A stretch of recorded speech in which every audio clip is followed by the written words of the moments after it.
Well, welcome. Again, apologies for being a little late. We had another work session before the meeting, so welcome to the February 13th Planning Commission meeting.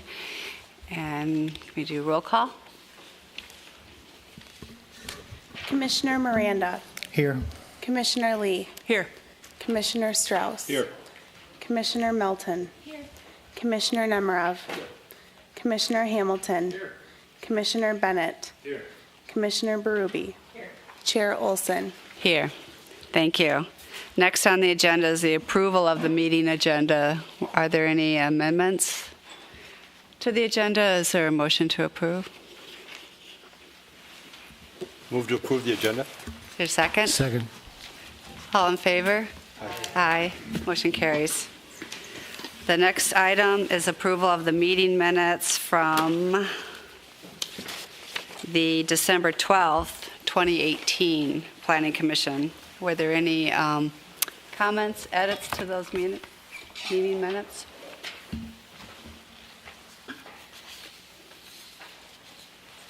If not, is there a motion for approval? Motion for approval. Is there a second? Second. Second. All in favor? Aye. Motion carries. Next, we have 3 public hearings. The first one is a public hearing for a zoning ordinance amendment to revise the PUD 17 for Pentagon Park South. Oh, do I have the wrong agenda? There's another one. Oh, sorry about that. Apologies, got the wrong one. I was looking at the one that said updated. Anyway, so the next is a special recognitions and presentations, Better Together, MJ Lehman. Hello. Hi. My name is MJ Lehman, and I am the Community Engagement Coordinator for the City of Edina. Thank you for having us here tonight. Kaylin is going to also be co-presenting with me. We're going to provide some information about a really exciting new website that we just have made live. So it is new, so you probably haven't seen much about it, except for I think we recently communicated it through an email.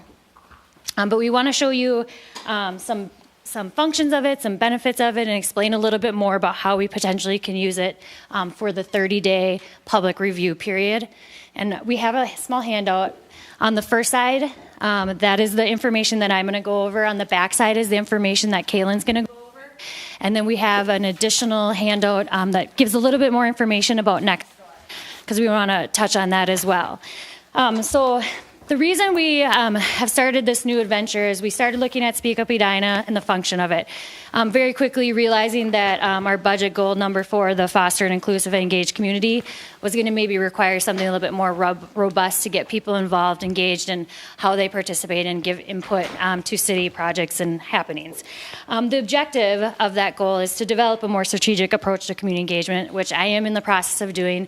This would be one of those components of how we could maybe get there and be more strategic around our engagement. There's a lot of benefits of having this website. There's a lot of other cities that use the same platform as this. There's a lot of platforms offered. We looked at 11. We came to this one, concluded this one was the best fit for what we were trying to accomplish. It's kind of a one-stop shop that there's lots of information on here and ways that people can participate, and hopefully they can come here and get all the information that they're looking for.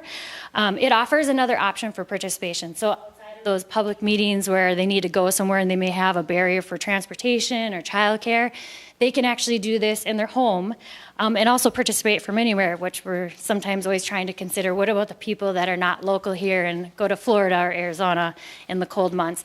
They can still participate and stay involved with their community even though they're not here local. This provides more interaction between our city staff and our residents. So classically, if you look at that supporting document, the Nextdoor, explaining a little bit more about Nextdoor and how we as city members cannot actually see the posts than the comments on there, which is often a misconception that people think we can, but we cannot. That platform was intended to be a private platform for neighborhoods to communicate with each other. They've allowed agencies to have an account, but the only thing we can do is see comments on our posts, and that's it. The other challenge we have with Nextdoor is when we post something and we get an onslaught of comments and feedback is that there's privacy limitations with Nextdoor, that we can't use any of those comments on there anywhere else in our work. So, for example, if we say, what do you think of this? And 10 people say this, we can't take that information and bring it to a commission or to the city council and tell them this is what these individuals said. This platform allows us to, and it's designed that way, and it's designed for city staff, the technical experts, to talk with residents and get them the correct information in their hands. There's lots of tools that we'll show you just a couple, but you can definitely go to the site and play around a little bit. I definitely say participate in what's going on right now. And there's reports and analytic options that we don't otherwise have through other social media platforms when it comes to comments and how do we take this information and synthesize it and summarize it so that you as commission members or city council members can make the best decisions with the information that we have. So we were talking about using Better Together for the 30-day comprehensive plan public review. And how we would do this, so can you actually navigate, is this is the main page of the site, and you see their tiles, and each of the tiles have a project behind them. So the hope is that on the 58th Street reconstruction, which is our first pilot program that's on this website, is that during that 30-year public review period, that we would try to, what did I say, 30? Year. Oh, no. 30 day, that we'd want to make that the main tile so that people are seeing it right away when they're coming to the site. We're hoping, and these are all proposal ideas, we've just been brainstorming this, breaking down the chapters individually so that people can read them or read the ones they may be most interested in or not, and skip the ones they maybe are not interested in. If they want to read the whole thing, they can definitely do that too. There would be a form, a way to submit some feedback, and we already started kind of asking you guys, what are you looking for? What do you want? What information do you need in order for you to make a decision or decisions about the comprehensive plan? And we did get some good feedback, so we're definitely going to be able to work with that and create something pretty good for you. Then the conversations are seen. We have a lot of we have a lot of options for what we can do with this site, but we do have the ability, again, that the conversations are seen and people can see the staff reaching out and giving the information to public members so they can receive the same information. It's not emails that are coming in. It's basically getting the information to them so that everybody has it and we're transparent. So there's the question of edinamn.gov and then bettertogetheredina.org. These two sites are going to be team players. They're going to play together. We have a communication plan around how we're going to get Better Together Edina out. Kaylin came up with a great plan. We're going to actually link a lot of places on our website, main website, to the Better Together site. So that's where we're going to try to route people to go to participate and get involved. The plan is that, yep, there's a button on the right-hand sidebar. We already put it on the comprehensive plan so that people could head on over to the website and just start checking it out. When we do the 30 review, we're going to change the banner, the Edina Comprehensive Plan banner, to let people know they can click on that. It's going to take them right there so they can participate. In addition to that, we also have, what do you call that bar? Buttons. Buttons. And these buttons show up on every single page of the main website. And there's a Better Together Edina button as well. We're going to replace that button with comp plan review button. So it'll be specific to the comp plan, still going to Better Together, but just to the comp plan page of Better Together. Thank you. Thanks, Scott. So ideas or ways that you can help us, go get registered. Go to the page, sign on, start playing around, let us know that you're there, start talking to us. Tell others to visit the site. Again, we haven't really hard launched it out and let everyone know in all of our publications. Mostly our communication has gone out with our first project because we wanted to kind of launch it with that project so people had a reason to go there and something that they could get engaged in right away. And then encourage others to connect with staff. Again, the Nextdoor. If people don't have the information they need, tell them to go to this page and contact us, get a hold of us so that we can get the right information in their hands. So that's all I have on that. Yeah. And in front of you, you should have the communications plan to get word out that we are soliciting feedback. And I'll just go through this kind of quickly, and then I encourage you guys, if you have any questions afterwards, to ask, any comments. If you think of something later, please email or give one of us a call. So we're looking to send out a press release next week. We send our press releases on the Sun Current schedule, and they accept them on Thursdays, or that's their deadline. And so we're going to send it out then. It would be in the following week's issue, the February 28th issue. And then we also, when we send out press releases, we post it to the news. It's a news flash module on our website that shows up on the homepage. It also shows up on our press release page on the website, and then we plaster that all over social media and send it out through our email listserv, City Extra. We kind of talked about where it's going to be on the website. The March issue of Edition Edina, we're going to have a story about the review, and that will hit homes. It's an insert in the Sun Current, so that'll come out the March 7th issue, and that's also posted online and then sent out via City Extra. We're going to do an Agenda Edina segment on it, which is a news program, and that will be up on Edina TV, on our YouTube channel, and then we'll share that segment on Facebook and Twitter. We have a variety of lists on City Extra, and so here's just a handful of lists that we're going to send the press release information to. Social media posts. We're going to promote 2 posts through the review session. They get really good reach on Facebook, just throwing $50 at it, so you don't need to do much. And we'll narrow it down to just Edina and run it those March 7th through the 21st, and then the 21st through April 4th. We're going to design some posters and hang them around our city facilities and local businesses that will accept them. Think coffee shop bulletin boards and other businesses that have a lot of local pride that will hang it on the door and window for us. And that artwork will also be resized for Edina TV as a video bulletin board, and will play as a slideshow in between programming.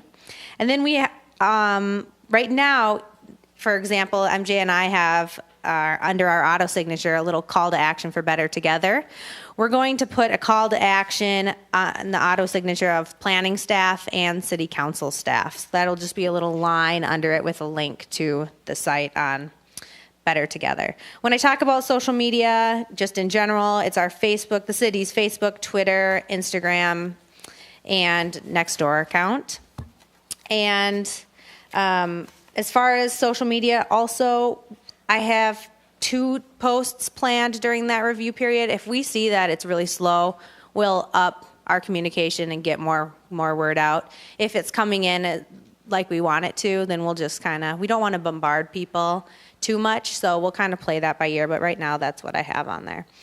So this is the plan that we're hoping will get word out, and it's a variety of medias that we hope people will see it on. So if you guys have any questions or any comments. Thank you very much. You know what? One more thing I'd like to add. So artwork. MJ and I have talked to our graphic designer about designing the cover for the comp plan and the chapter pages. We're hoping to use that artwork as the banner on the comp plan page, as the tile artwork for the Better Together page, and the poster to tie it all together. Great. Well, thank you. Are there questions? Comments? I think it's great. This is fantastic. Oh, there's John. Yeah, go for it. You actually took my lead, this is great. So I'm sorry. Thank you. No, I think this is really good. I mean, good proactive attempt at engaging with the public. I mean, I think we're getting feedback that that's an area where we want to improve, and so this is just MJ, Kaylin, your department, Jennifer. I really feel like you guys just took the issue, ran with it, tried to come up with a good technology to help improve it, and that's really great. And I really appreciate it. A few comments. And questions. One, so if we get an account, like as Planning Commission, maybe you said this, but if somebody fills something in relative to the comprehensive plan, will that automatically get sent to us, or do we have to go in and monitor it? We have a lot of options of doing notifications, and so since we are also kind of learning the system a little bit, I don't know all the answers, but I do believe there is a way to notify you, but at the same time, it's all public information, so you can just go on the website and see it. Okay. And I have a few other comments, but I had a side comment on Nextdoor.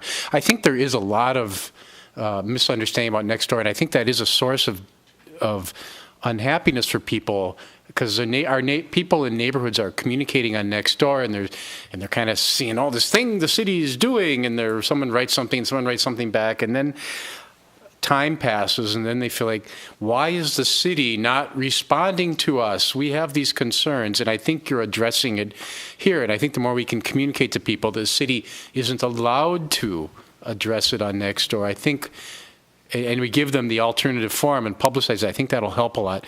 Another side comment on Nextdoor, though, is council members, planning commissioners, other volunteers of the city also may not be able to communicate on Nextdoor for any particular neighborhood, because I'm not on Nextdoor, period, but it's my understanding you can only see a Nextdoor comment if you live in that neighborhood, that Nextdoor breaks everybody up into neighborhoods. Neighborhood and surrounding neighborhoods that you subscribe to. So initially when you register with Nextdoor, there's some algorithm that they figure out what neighborhoods they're going to automatically send you notifications for. So even people that are on the borders of Edina and then border up to like Minneapolis will receive Minneapolis Nextdoor neighborhood posts as well.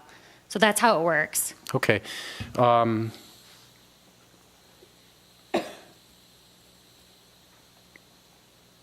I think that's all my comments and questions, but thank you. I think this will really be helpful. Thank you very much. Thank you. Jimmy? I think this is awesome. I think the communication plan itself is just a transparent attempt of all of you and all of us to just connect with our residents and get their feedback. And there's so many things being done, it's hard to think of what else could you possibly do. So that's awesome. I just have a couple general questions about the Better Together and maybe the future of that. What is the ultimate goal with that experience? Is it to kind of separate some things off of the city website and kind of dedicate them there? And what type of things? So the best way that we've been able to explain it, because we're still working on some guidelines of what's going to live here and live on this other website, is that think of our main website, edinamn.gov, more like static information that doesn't really change, where people consistently go to apply or to get or to download. Where Better Together is going to be more moving parts, things that are kind of coming in, coming out. Our intention is that when our projects are done, is that we're actually going to keep them on the page so that people can go back and read everything that happened throughout. And that was a trend we were already starting to do on our current website. And as you can tell, that creates a lot of pages. And our current website's not set up for a good archivable project format. And so this is. So hopefully people will be able to feel like we didn't forget about it. It still happened. Here's the information if you ever want to go back to it. Did I answer your question? Yeah. And when you think about public engagement and meetings that we hold in person, the open houses and the neighborhood meetings, we want this to be accessible to everybody. So if they can't make those meetings, whatever they learned there, or the handouts or the presentation, it's going to live on this project page on Better Together. So I've been trying to explain to staff to think of it as this is not an and, this is an or. So if you have this open house, you need to mirror the activities and the information that you're putting out there here, so that people can either go to open house or they can go online. They can do both, absolutely, if they would like to, but they're not required to do both in order for their input or for them to participate in a project. The red light's on, so I got to cut you off. Kidding. No, that really... That really helps at least us understand what the ultimate goal is, because we've brought it up before that sometimes it's hard to just, even for us to find information on our city website, the more active stuff. So I think as maybe part of a tagline or whatever in the future, making that clear for residents that that's what this is for, that's what that's for, because I really want us to try to avoid redundancy, because we've heard issues of you can find things in different places in different ways, and the simpler we can make it for people to find stuff. It just seems like it's going that way, so I just wanted to hear from you guys. And when we're using Nextdoor, is there a plan to just basically reference with every post, like, oh yeah, here's the bit, but just go to Better Together? Is that kind of the goal? Yeah, exactly. Okay. Thank you. So I'm going to actually be making rounds to all the other commissions and asking them the same thing, like, how can you help? Go get registered, let other people know, et cetera. So hopefully you guys can kind of be our advocates for this site, because the more that we get people there and involved, their muscle memory, they go there, that's where they're getting their information and know that's where they can get involved. The other goal or the purpose of this is that we're building our user base and people who are getting engaged. So it's not like pigeonholing people into one project. It's having them be involved in the entire process and them kind of deciding where they want to get engaged and how they want to participate. So that's the goal.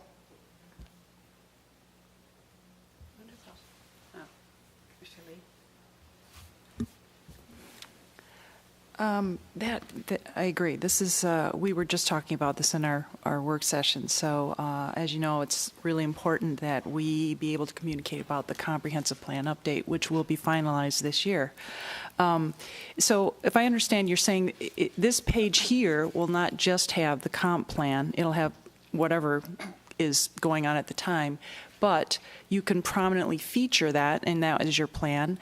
Once you click that, you will now go to a separate comp plan page? It would go into a page similar to this that she pulled up Okay. with the West 58th Street. And we'll link people through all of this communication directly to this comp plan page, because we can have a shortcut to this. Yep.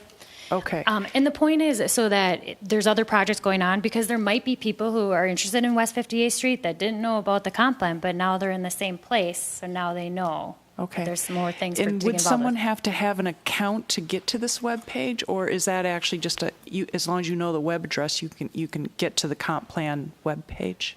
Correct. Okay. To actually use the tools or to respond to some of these tools that we put in here, they do actually need to register. And that all plays into the analytics of how we pull the information and are able to give it back to the commission on the responses. So the only required information is, well, they have to create a username and an email and a password. But the only other thing we require is, for geographical purposes, neighborhood. There are options, because you don't have to be an Edina resident in order to participate and to be on the website. There are options at the bottom that are live, or I work in Edina, live somewhere else, work, or I'm not going to get below right. Go to school. Right here. Okay. Work in Edina, attend school in Edina. I don't live in Edina, but interested in the community or a particular topic. And this kind of plays into anything that we do publicly, is that those other three categories, those are open to anyone to participate as well. So there are some specific things that probably every board and commission is going to come to you and say, well, we'd like to see this. How customizable is this page right here that we're looking at right now? It's very customizable. You have the tools down here, and there are, 10 different tools you can choose from. And then widgets on the right-hand side these are more static, so the contact us. We have key dates. We can use this as a timeline, or just kind of right here, it's a loose timeline. Add documents. And then here is more of the engaging thing. So the polls, the questions, we can have a map.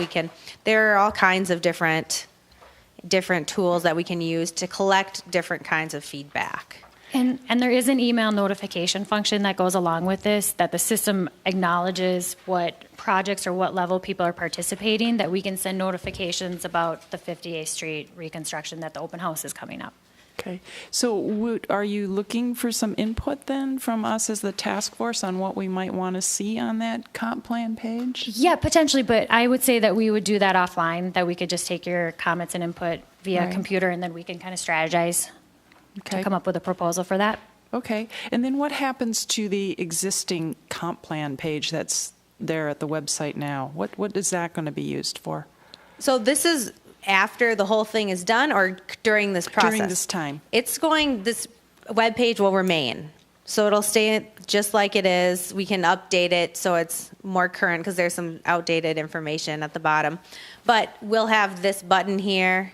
We'll have the banner here. So if people are still familiar with this comp plan page, our goal is to make it super easy to go from this page to the feedback page on Better Together. Okay, thanks. Wonderful. Thank you so much. Thank you.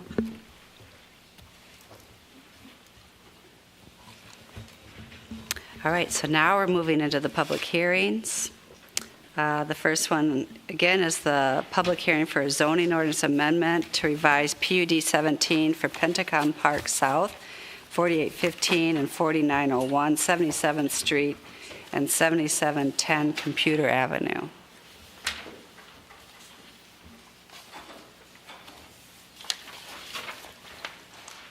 Okay, thank you, Chair, members of the Planning Commission. Before you, we have a, this is actually a zoning ordinance amendment to do some revisions to the PUD 17, that's that Pentagon South or Pentagon Village project.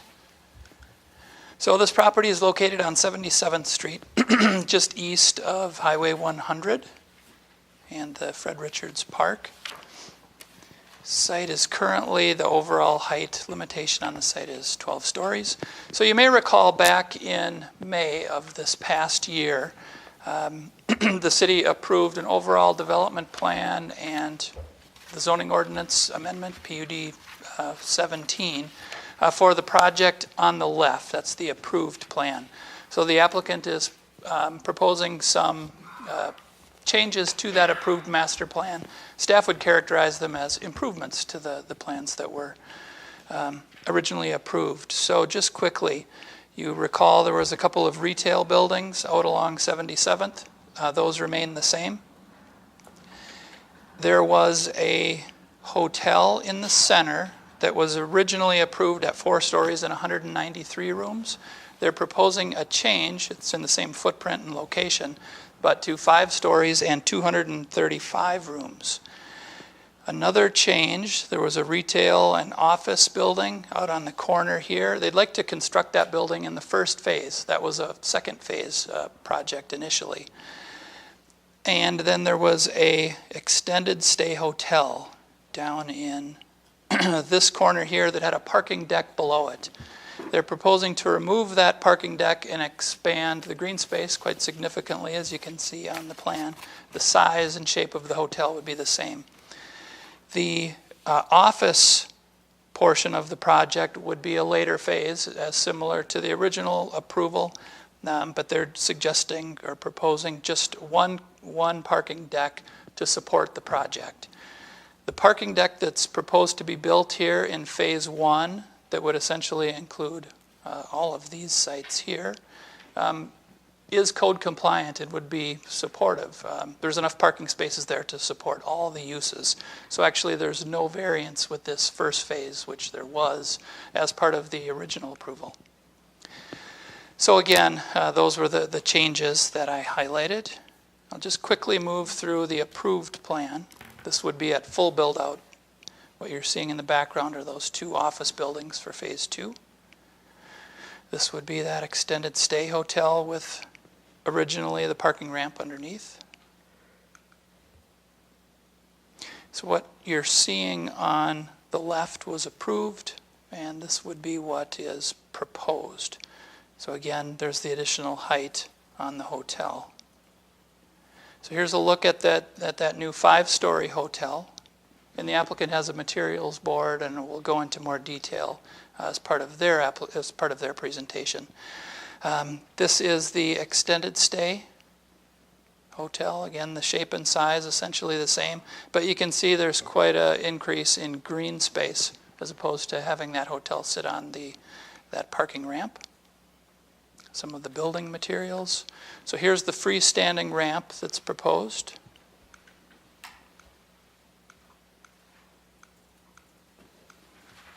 So again, this request requires a zoning ordinance amendment to the PUD 17 and a site plan approval for phase 1.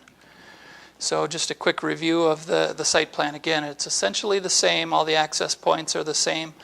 I might note, you recall in the originally approved plan, there was a landscape island in the middle. We tried to work that in as much as possible. But in lining it up to the north, our city engineer just determined that they couldn't make that fit. So that's where you're seeing the landscaping has gone away there. The proposed, the setbacks for the buildings are all consistent with what was originally approved in the PUD 17. So again, no variances, and the parking is code compliant. So primary issue, are the proposed changes reasonable to justify the PUD? Staff believes it is. We believe it's an improved site plan. There's a little over 19,000 square feet of additional green space with the project. Again, the entire site is code compliant.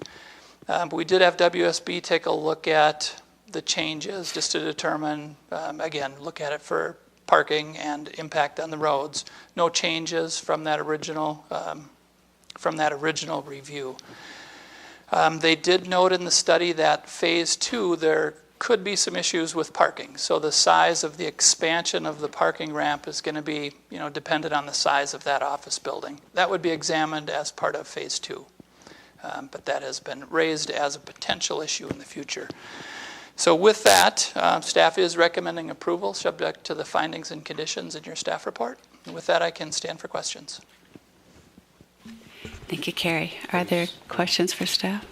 Commissioner Strauss? Yeah, Director Teague, so we had approved the build-out, the project. They essentially moved those 2 buildings to a phase 2, added green space. It's as simple as we already said yes, they made it better. And staff's opinion is that it's better than what was approved, right? So it's, okay, correct. That's what I thought I heard, so, okay, thank you. Yep. Any other questions? Go ahead. There seem to be significant changes to the pedestrian realm. So the sidewalks, for example, are pushed out to the edges of the property, and there's no trees on the other side. And I don't know if that's just a representation or if that's actually, how it's going to be done. But everything's, I think, because they've added lanes to the street, 70th Street and Computer Drive. So everything's pushed out to the end, and on a day like today when there's slush and stuff, people walking on the sidewalk are going to get kind of trashed. So I don't know if that was intentional or if that's, I think it must be with the widening of the streets. But Are you referring to this area here? yeah. I did not catch that. And they closed off the street on the west side, right? Is it?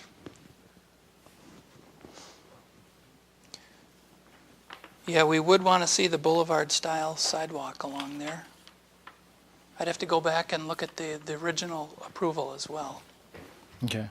And they closed off the street going west, right? That's not...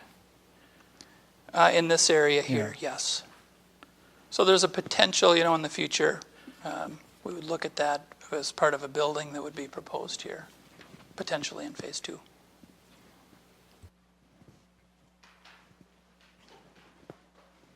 Any other questions? Commissioner Ruff? Carrie, could you go back to the compliance table?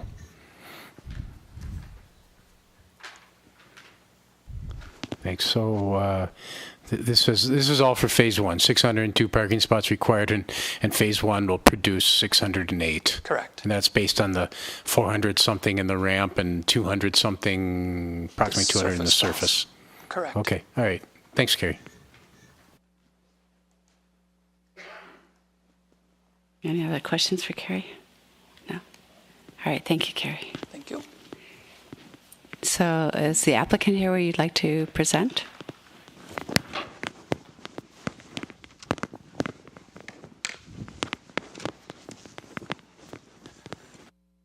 And members of the Planning Commission, my name's Jay Scott with Salmon Real Estate Group. We are the project developer.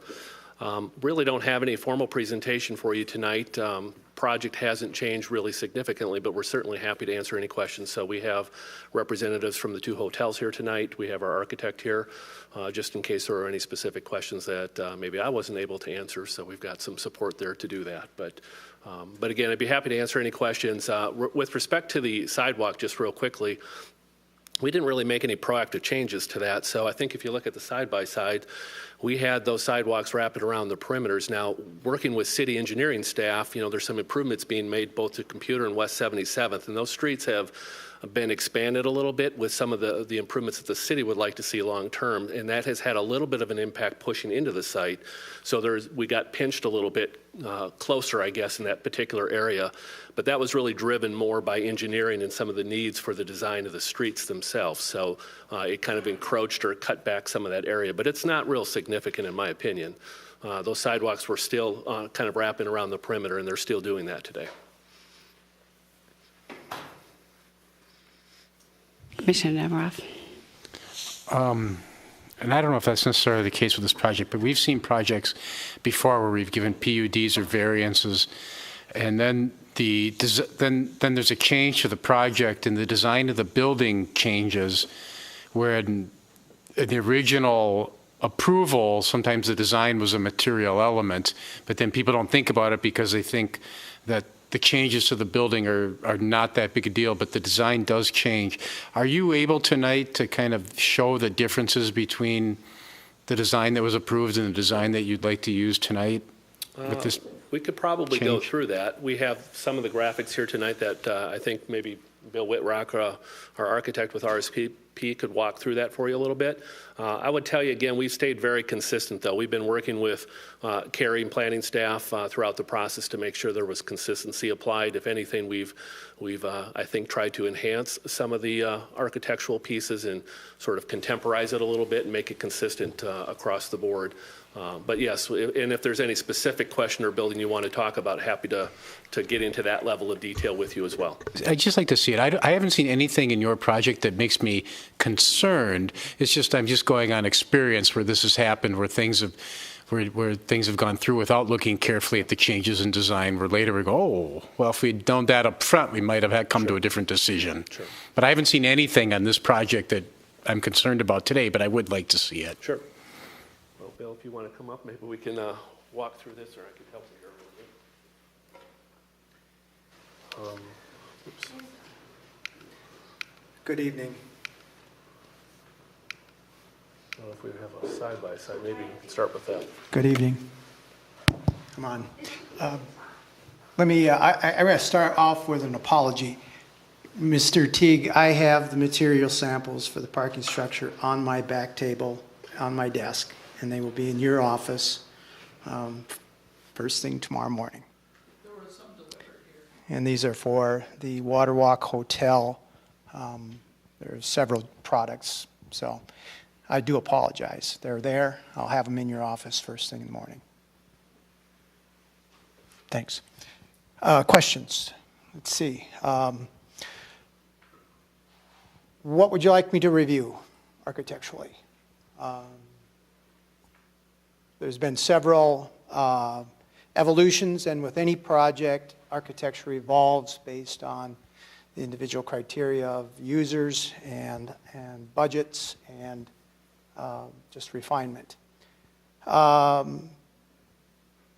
So my focus over the last year has been on the parking structure. Should we start with the parking structure?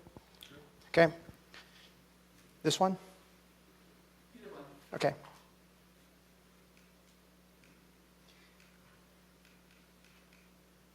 So this would be the largest elevations of the parking structure. The north elevation faces the open area, and we have organized this so that there is a focus element.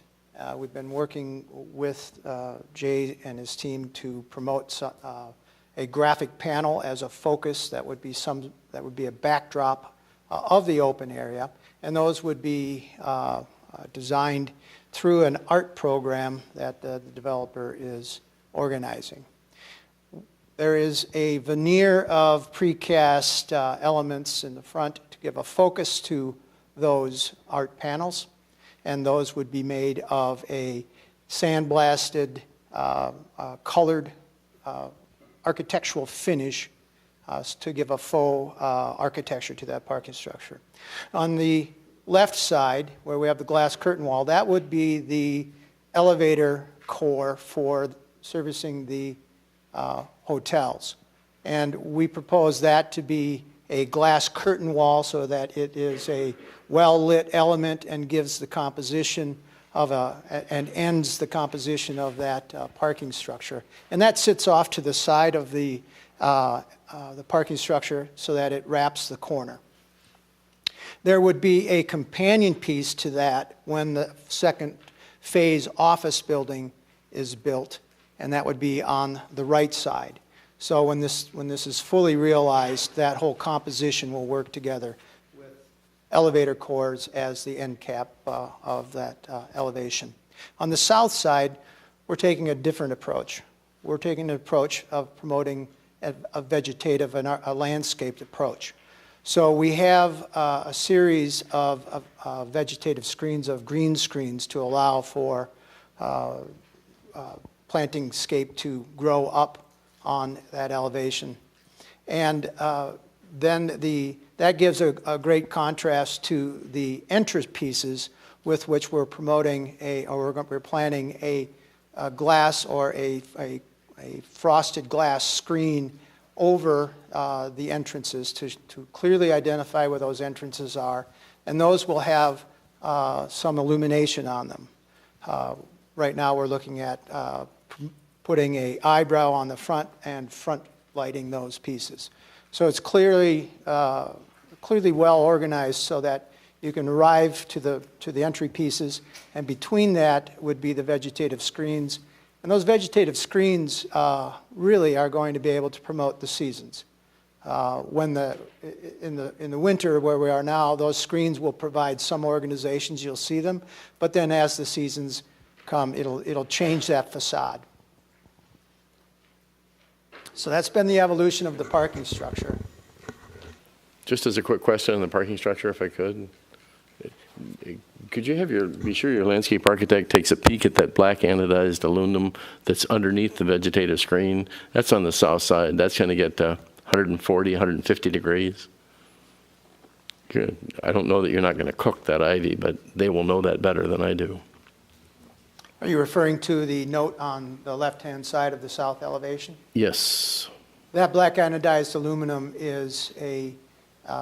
is it only that end? It's only at that corner. I will say that at this point, that is part of a decorative element that would be part of a sign program that would be on that corner. So it's not an extensive material. What's the vegetative screen built on? What's it built on? What does the ivy grow on? What is that medium? The vegetative screen is a metal grid, and there are products that are engineered for that purpose. And then that metal grid is secured to the parking structure. And that allows the vegetation to grow up within that grid, and it keeps it from really growing on the parking structure. But it's designed for that purpose. So that is an example of how the evolution of the design has gone. There are similar comments on the hotels. I've been involved with just reviewing the process, but I don't have real expansive comments. They didn't change predominantly from what was approved, particularly where we said you need to emphasize architectural materials and corners from viewpoints. They have maintained that. I'll see if I can find an example of that. In this view, for instance, the dual flag hotel, we emphasize that this front corner piece, as you see it from arriving, needs to have an architectural emphasis. So this is their architect's interpretation of how to do that with color and a little bit of recess on those corners. So that has followed part and parcel with what was approved. Our approval was not very specific, if you remember, but it did have the same core emphasis of architecture on special corners, visibility into front doors, and architectural material diversification.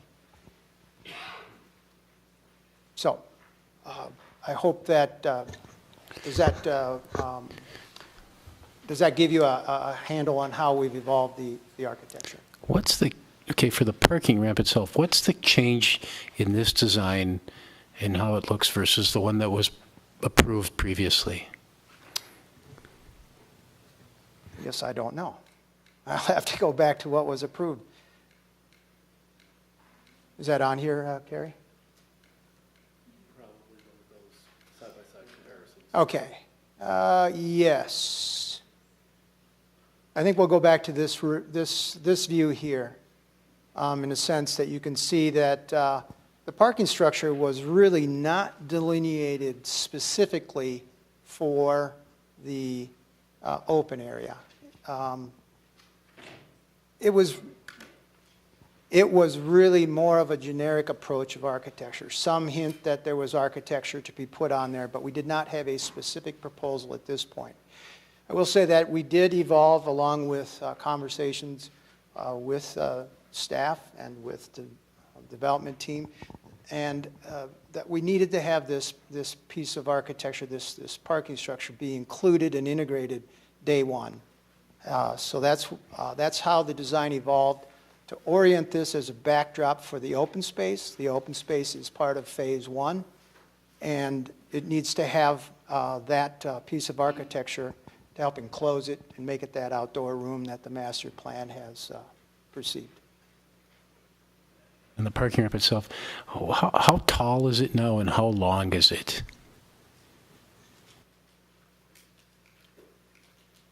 Right under phase one, we would be going with one parking level on grade and two structured parking. And that would be approximately a 10-foot 4 floor-to-floor above with 11-foot 6 on the ground level. So we would be pretty close to 30, 35 feet for that, for the overall height of that first phase. The length, go back to the site plan here. The length has shortened a bit, and that came out through the engineering with Walker parking. We basically shortened it by about 30 feet, which allowed for a green space on the east side, with which we're utilizing here to help move that stair core off to the side, which makes it an architectural piece, but it also allows for area for some snow dump, and also allows for a bit of a breather and an integration to the green space that is now around the Waterwalk Hotel. The width has stayed the same, but we've shortened it by about 30 feet. Thank you very much. Are you able to also explain the delta between the new hotel and the previous hotel? Architecturally? Yes. Well, I will say, I'll tell you what was evolved. Again, this vision of architecture was evolved based on our thoughts as the master plan architect. And you can see there are certain elements there that, for instance, the Waterwalk Hotel has individual room windows, and that's been maintained. And this does not really commit to any materials, so as we evolved it, those materials are now defined, and you see those over here. We went with we emphasize a contemporary approach, so the materials that are in the Waterwalk Hotel are a corrugated metal, some wood, a wood material, so it has some softer materials, softer visual materials in there.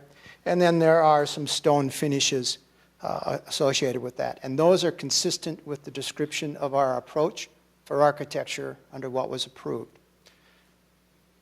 And you can see that, again, there are some more contemporary images of the Waterwalk Hotel. Those did not fit, as the Waterwalk Hotel was engaged, those did not fit their room layouts very well. And as their architect evolved it, then it became more of what you see in your package today. And this is the, okay. So this is the Waterwalk Hotel as you see it today. Now, as it sits down on the ground, you can see that there are a variety of materials that are in different planes, giving it a bit of a breakup of the overall facade. And also, the wood materials were located on the corners per some of our directions, as well as near framing the entrance piece. So there is a significant amount of composition in this piece. I will say that as this was evolved, I'll point out the recessed balconies element in the middle. That required a significant departure from their prototypical floor layout and their room layout. So there was a consistent but responsive effort on both the developer and the hotel. And you can see the materials better on this slide. Again, corrugated metal, more of a contemporary, but this is also a more residential type of an approach. So bringing a little bit more softer materials just made it fit better. And also by sitting it on the ground, it fits better with a landscaped base.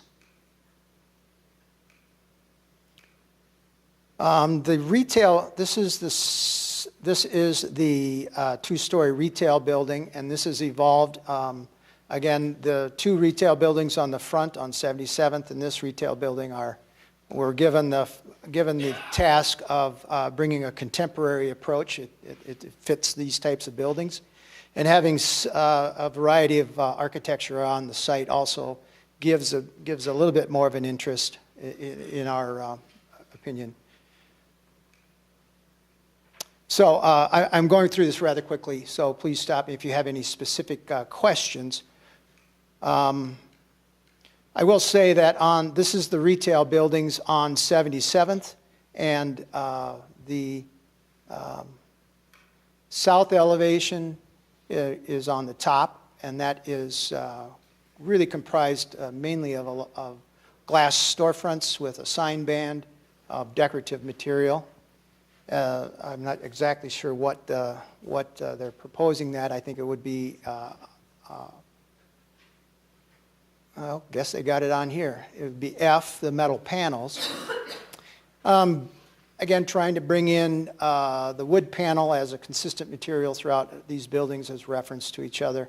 But then on the north elevation facing 77th, there's a variety of materials there to help give the building some visual integration or interaction with majority of the traffic patterns, which would be predominantly automobile. There are some windows that we have put in there, some transom windows up high to allow for natural light to come into the buildings and for illumination to come out, so that the building has some sort of activity on that. On the corners, though, the glass goes down to the ground so that there is an interaction around those side elevations. And those have not changed from the original approval. They're very similar. I think that touches on all the buildings of Phase 1. I apologize if I haven't been expressly to the point, but again, this has been, we were here last fall, and this has evolved like all design conversations do. We'll say that we have tried to impose any revisions that are proposed to be faithful to the approval and to the master plan, and we've tried to be transparent with staff on what our approaches are. Mr. Whitrock, excuse me. Thank you. I thought you did a good job of answering the questions and giving good information. Thank you. So, any other questions down here? Go for it, John. I don't mean to steal your thunder, but that sidewalk at the end, I still don't understand. Just because the street got wider, the parking garage got narrower, it seemed like there was room to maintain that tree line protection zone from the sidewalk. Once the sidewalk is poured at the curb line, it's never going to move. Is there a way that we can restore that? It seems like that the building's location on the site is, I won't suggest arbitrary, but does have some possibility for adjustment. You could add that as a condition of approval to require boulevard sidewalks there on 77th and Computer, consistent with the rest of the site plan.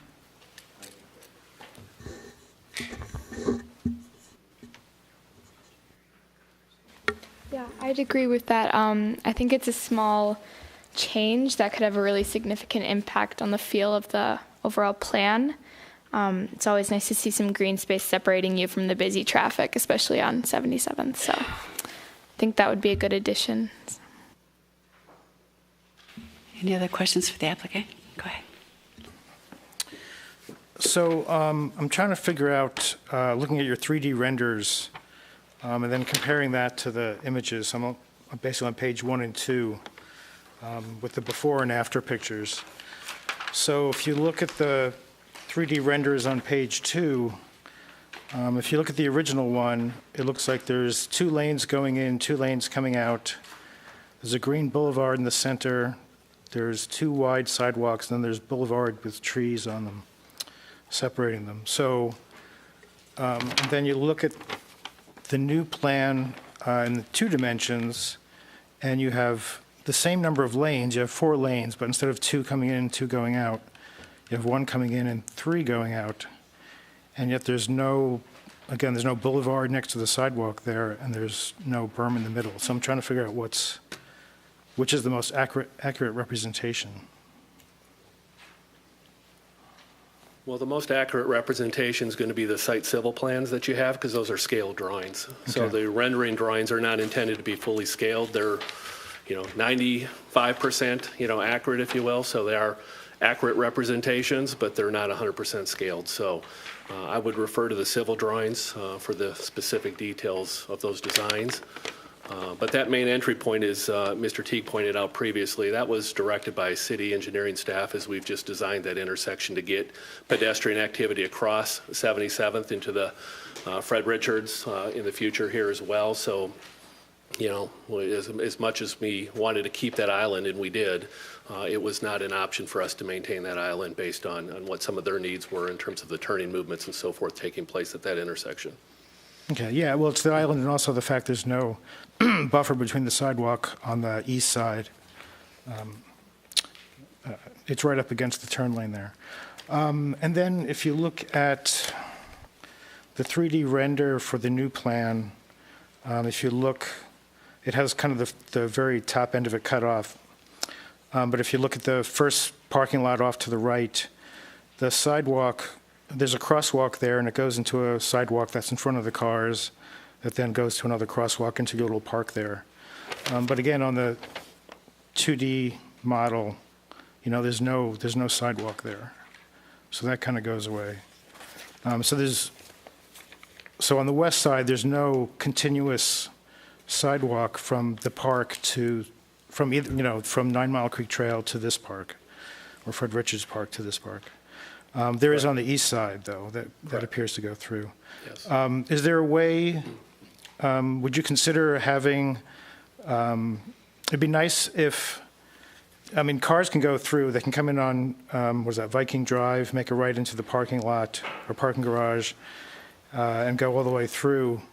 But there's no, nice way for a bicycle to do that. So is there a way to, in that green space off to the right of the parking ramp, or to the east of the parking ramp, is there a way to put a bike lane or some sort of connector just going north-south that would connect your internal street with Viking Drive?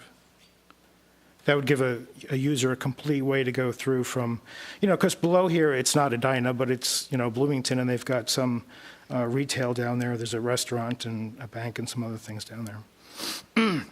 It'd be nice to have, with a pedestrian and bike network, you want the same kind of network that you have for a car, right? So if a car can go through, you want a bike to be able to go through. So I wouldn't want a bike going underneath the parking ramp. That doesn't seem like a great way to go through there. So a simple straight line going between the two, I think, would be pretty easy to do. It looks like there's plenty of space there. Well, we have a meandering sidewalk that goes north to south, so all of those connection points are there so somebody can get off of the path of traffic to make that movement. It's not a dedicated bike lane, and somebody certainly could come through the garage.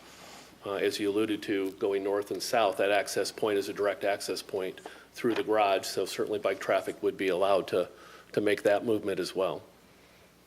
But I don't know that we would want to put a sidewalk next to the garage. We have some other activities taking place there. As Mr. Whitrock alluded to, we've got the exterior stairwells going there. And if we do a future office building or residential component on top of that, we're taking up more of that green space to add additional elevator stairwells on the outside of the garage. So the architecture is designed to enhance the garage by having those components on the outside of them as opposed to the interior components. But that area potentially would be utilized for some of those activities in the future as well.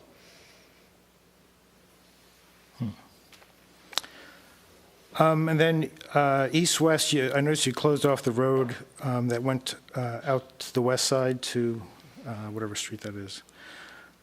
Is there a way to, that sidewalk looks pretty narrow. Is there a way to expand that going east-west so that a bike could have a safe way to go from one end to the other?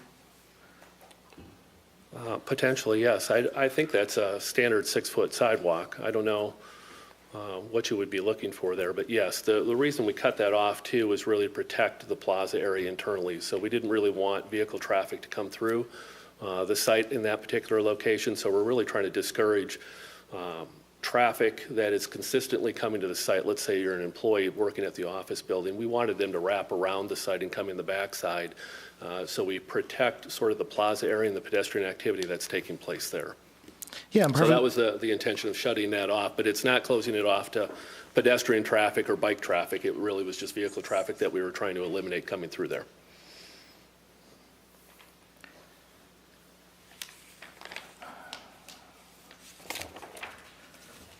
Okay, thank you.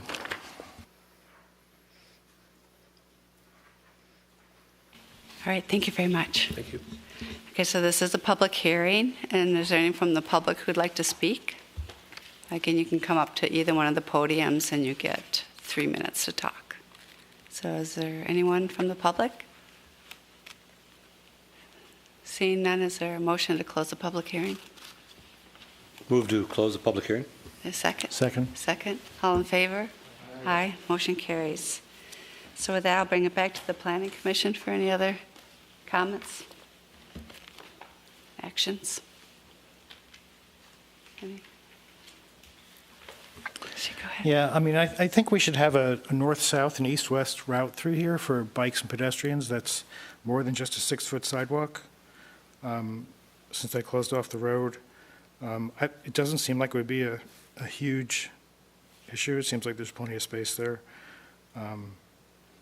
If we want to have people to walk and bike, especially with the 9 Mile Creek Trail being right there and with there being retail space just to the south of here, I think we really want to make this part of a network and not make it, like a cul-de-sac, like sort of old-fashioned, suburban development. So just a simple, I don't want a road. Just a simple, maybe 8-foot shared use path or something that would connect north, south, and east, west. So like right here, like right there. I don't think you want to put it on the west side of the garage. That seems pretty narrow, but that'd be pretty scary. But I think that's, that, and then having a change to restore the sidewalks to have boulevard style, trees and greenery on them. That would be my suggestion.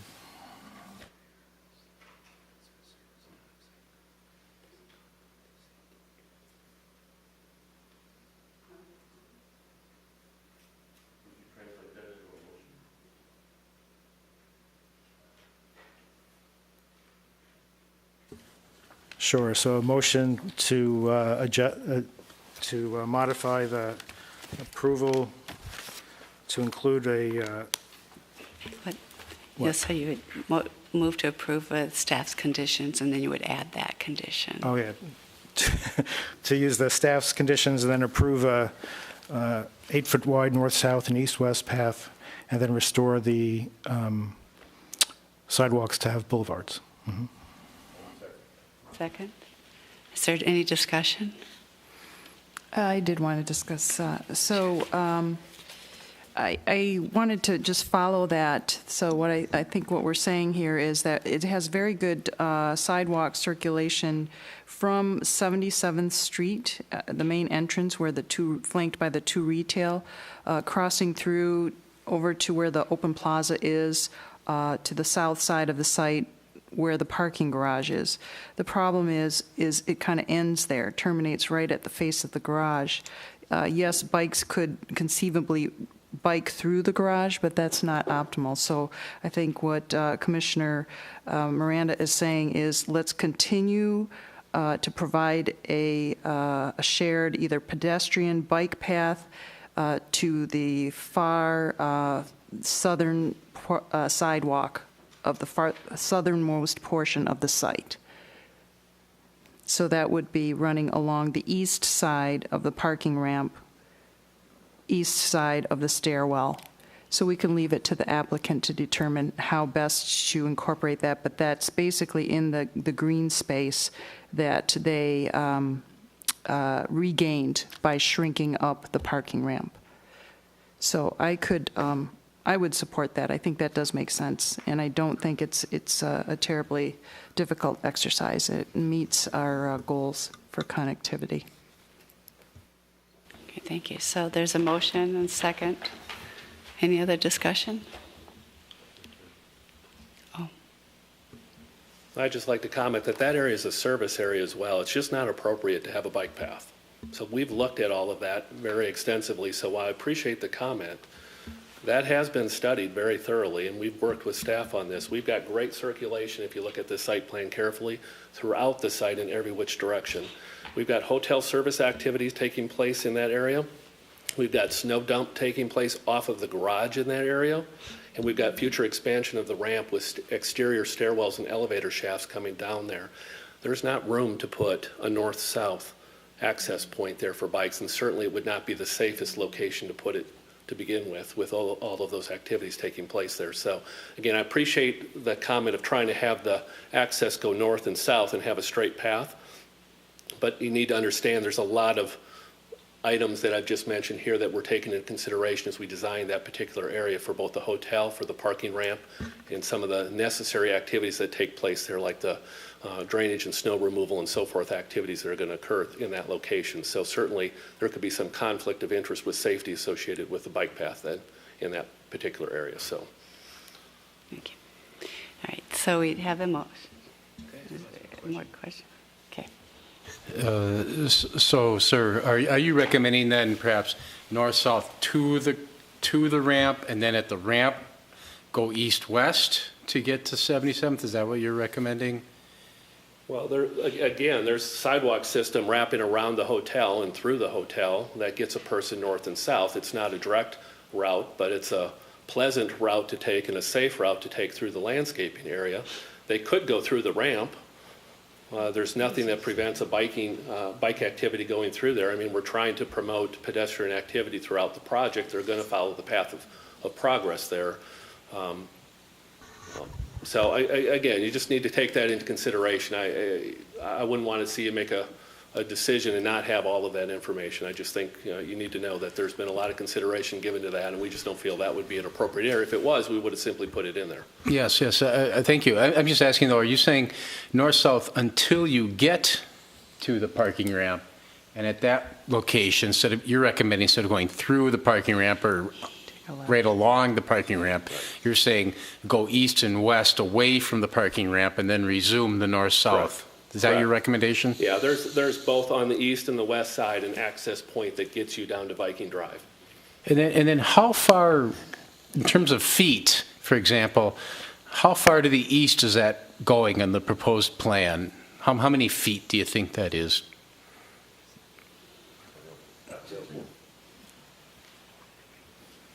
If you go east to the sidewalk that's shown, that's about 30 feet. Okay, all right, thank you. All right. So we have a motion in a second. I think your sidewalk is already there, unless I'm missing it.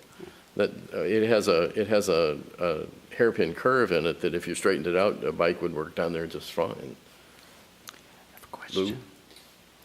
Lou? Yeah, Okay.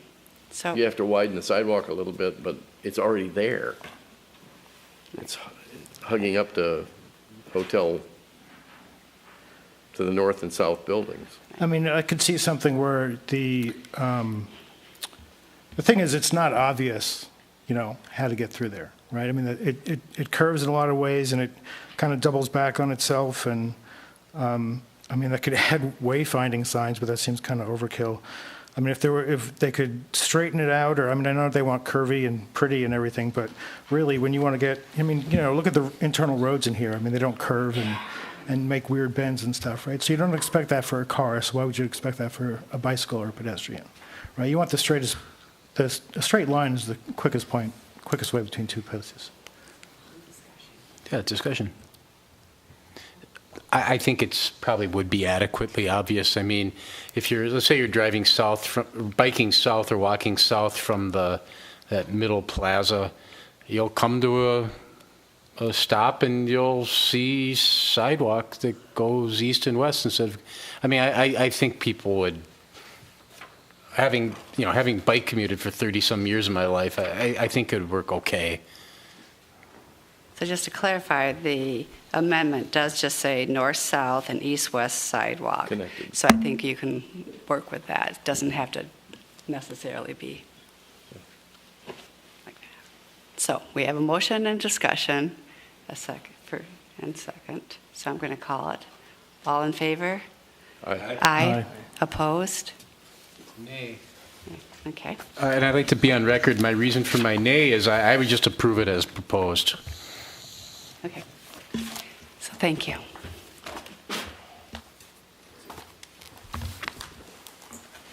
So the next public hearing is 4501 Garrison Lane, first floor height variance. And Emily is going to present.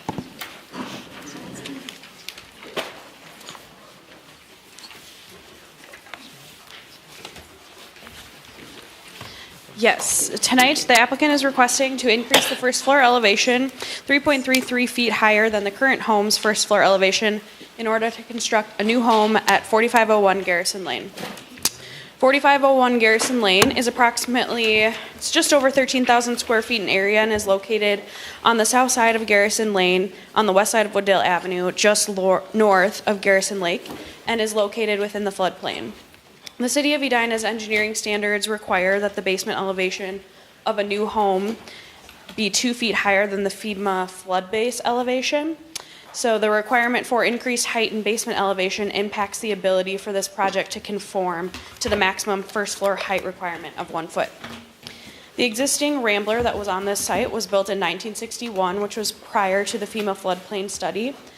It's a city and a watershed district goal to evaluate and remove homes out of the flood hazard areas when the opportunity presents itself. The current home at 4501 Garrison Lane has a basement elevation at 866.8. The established floodplain elevation on the site is 866.3, with a required protection elevation of 2 feet higher than that flood elevation of 868.3. The minimum basement elevation then for this home, if it's to be torn down and reconstructed, is 868.3, which then leaves the proposed first floor to be at 879.03, which is 3.3 feet higher than the existing first floor elevation of the home. The environmental engineer has reviewed the application and has submitted comments, which are attached in the memo that went along with your packet. Grading for the proposed work closely matches the drainage paths that exist on site today. The As far as the zoning ordinance goes, the proposed home complies with all of the city's zoning requirements outside of that first floor elevation, including overall height, which staff worked with the applicant to lower the ridge height so it complied with the height requirement of the zoning code. Staff believes that the proposal meets the criteria for the variance to allow the first floor elevation 3.3 feet higher than the existing home. Staff believes that the proposed use, or knows that the proposed use is permitted in the R1 zoning district. It complies with all zoning standards, and the basement ceiling height is proposed to be 8 feet, 8 inches, which is average for today's construction. The overall height will conform to the maximum allowed height of 35.7 feet. The variance allows the new home to be elevated out of the flood zone while maintaining the appropriate setbacks. And the proposed home meets the character of the neighborhood and meets all other zoning requirements. So the applicant has provided a perspective drawing that shows how it's situated on the site in conjunction with the surrounding homes.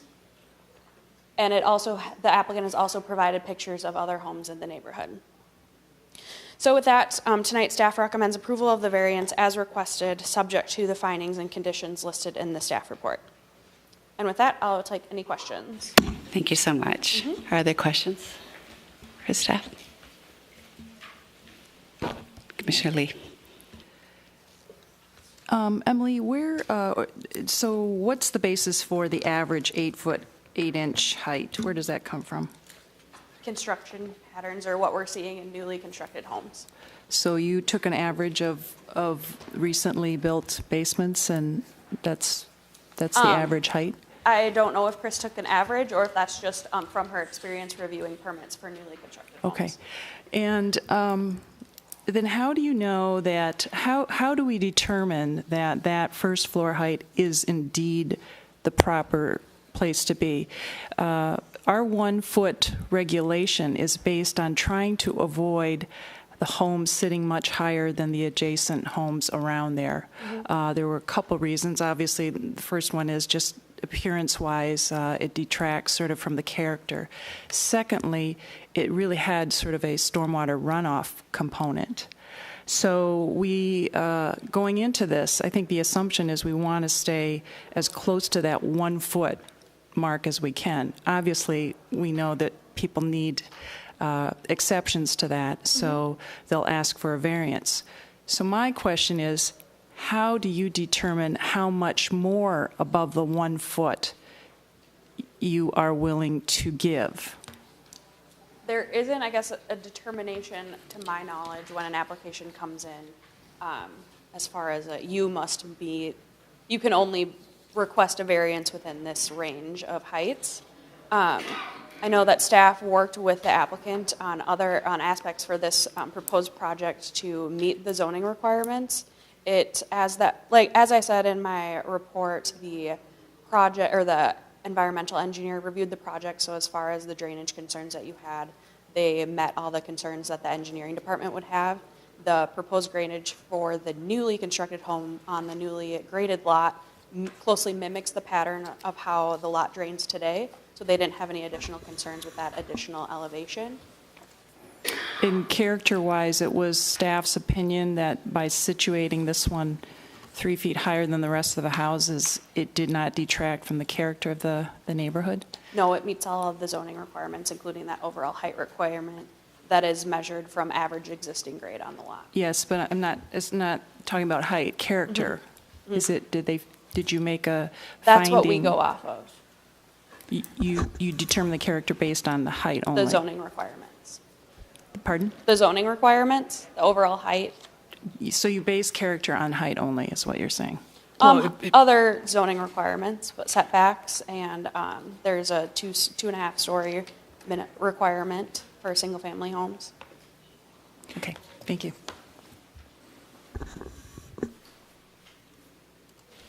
Any other questions for Emily? All right, great. Thanks, Emily. Maybe if I could just add, when please. we're considering, we kind of got two codes in conflict with one another. So what's reasonable at the street level? Generally, we look at the basement ceiling height.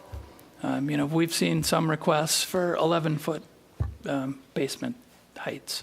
We've seen some that are 8, even less than what's proposed here. We found 9 seems to be the general kind of general standard construction that we see. And so I think that's probably where the 8-foot 8-inch is coming from.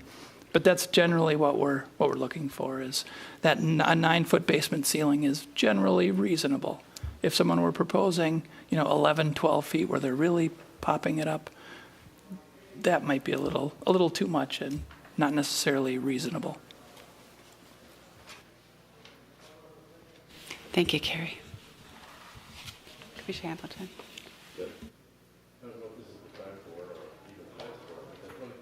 Floor truss is a really deep floor truss. And it gives them a clear span in the basement. But I don't think you're seeing 24-inch deep trusses at 20 inches on center very frequently. I think usually what you're seeing is 16-inch trusses at 14 or something like that. And I'd like to see, when the applicant's there, maybe that's something we can ask about. But do you agree that that's an unusual framing technique? Use these permits on a more daily basis. She might be able to shed some light on that, but I'm sorry, I don't. Okay.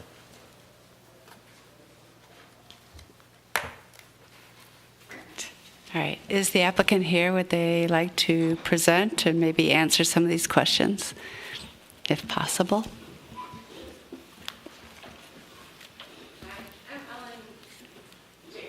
Still there. Yeah, we really tried to stay away. Can you state your name and address first? Sorry, that's okay. Ellen Weston, 4501 Garrison Lane. Yeah, my husband's been there 16 years and I've been there 10. And I mean, the reason we want to do this all is to stay in the neighborhood and we want to keep with the character. So we're trying to stay very traditional. You're kind of talking about fitting with the neighborhood. So our goal is to stay very traditional style home. We have a couple other neighbors who have the 2-story, and I feel like we're sort of in the same character-wise as those are. 2 doors down, they had to apply for the same variance about 4 years ago, I think, when they built. And I don't even know if we'll be quite as high as them, and they're 2 doors down. And then we're trying to kind of play with the grade. We didn't want to go too high either because we didn't want it to look weird. So we tried to wrap the front with a nice retaining wall in front to break it up because we didn't want it to look out of character either for the neighborhood. And we have a couple of other neighbors that have gone through, I think, the same exact variance for the same reason, just due to the water in our neighborhood. So, but let us know if you have questions. Questions for the applicant? Commissioner Lee? Typically, when you have a retaining wall, it's to hold back or pile up additional dirt to raise the height. And I also see that, how many steps up to your front porch is that? I'm not sure. I don't have it in front of me, sorry. Yeah. So the retaining wall that we have is more like a landscaping gardening type one, so it'll be, how you tell. Yeah, James Weston, 4501 Garrison. So it's going to be a 2.5-foot high retaining wall. So steps up to that, so I believe it's only going to be 5 or 6, 7-inch steps up to a landing, and then you'll walk, I think, 6 feet until you take steps to get up to the actual porch, which is 1.5 feet higher than that landing. So basically 2.5 and then another 1.5 feet for a total of 4 feet, I believe. I don't think it's 4. It's close. The plan shows 8 steps. 8 steps? Okay. Okay.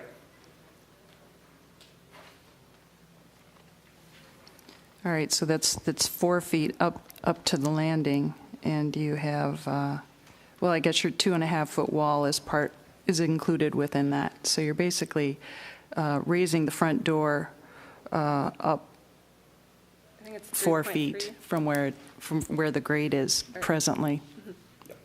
And we didn't want to have a big hill for a front yard like one of our neighbors does when they had to do the same thing. So that's why we decided to break it up with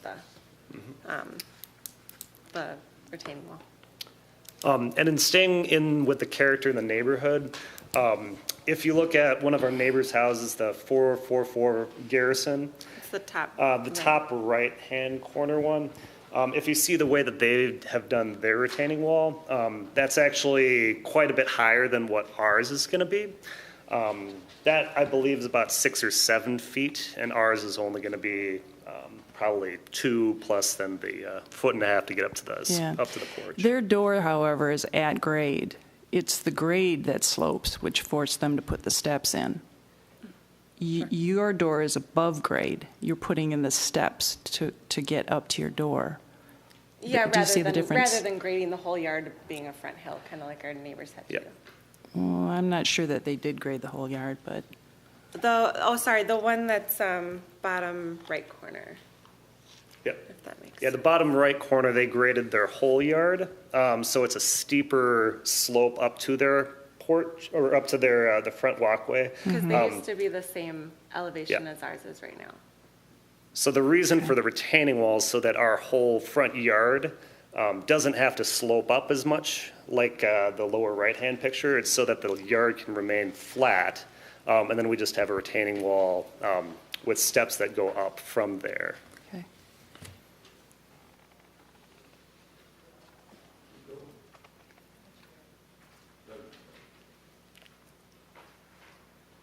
I don't want to design your house for you. I think I can understand why you love this neighborhood and love that site. It's beautiful. What a lovely place to live.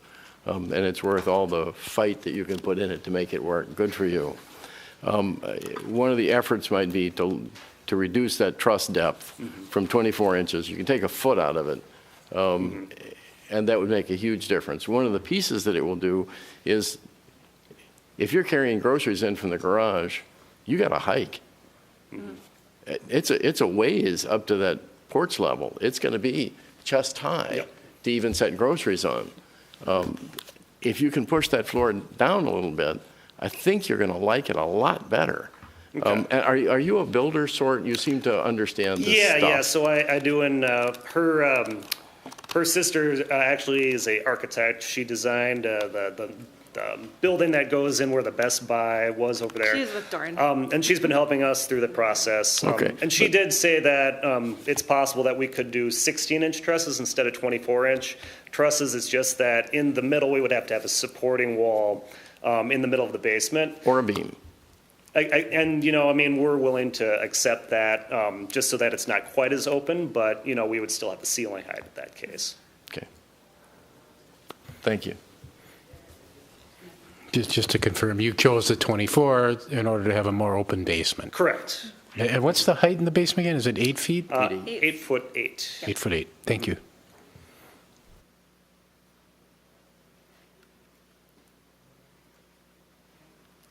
Thank you so much. This is also a public hearing. Is there anyone from the public who'd like to speak?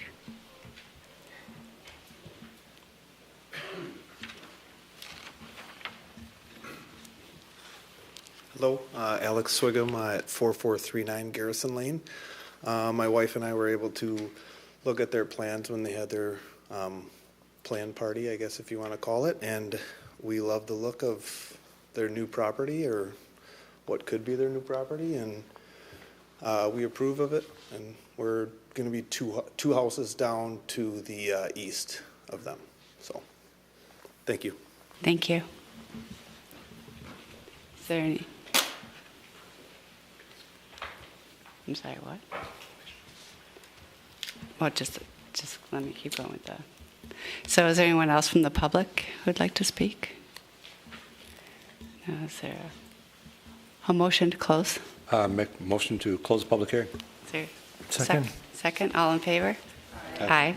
Motion carries. Okay, now a question. Thanks. I just had a question. The neighbor triggered my memory. Did we get other, I can't remember, I thought we received some other comments from neighbors in favor of this also. Do you know how many? A handful?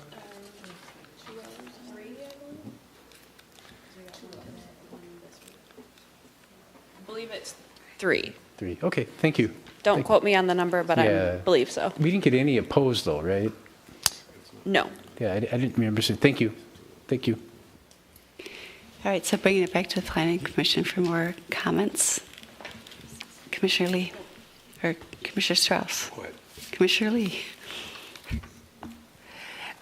You could probably see that from my questioning, what I was trying to get at is that none of us would disagree that, that we want to have, allow a greater ceiling height in these older homes. Within that, though, I think that we've been kind of going about it through the back door, and that is typically seeing what ceiling height is being proposed, deciding if that seems reasonable, and then granting the variance on that. But really what we should be looking at probably is the floor to floor height. So in other words, the basement floor height, that level, to the top of the first floor. What are we willing to accept there?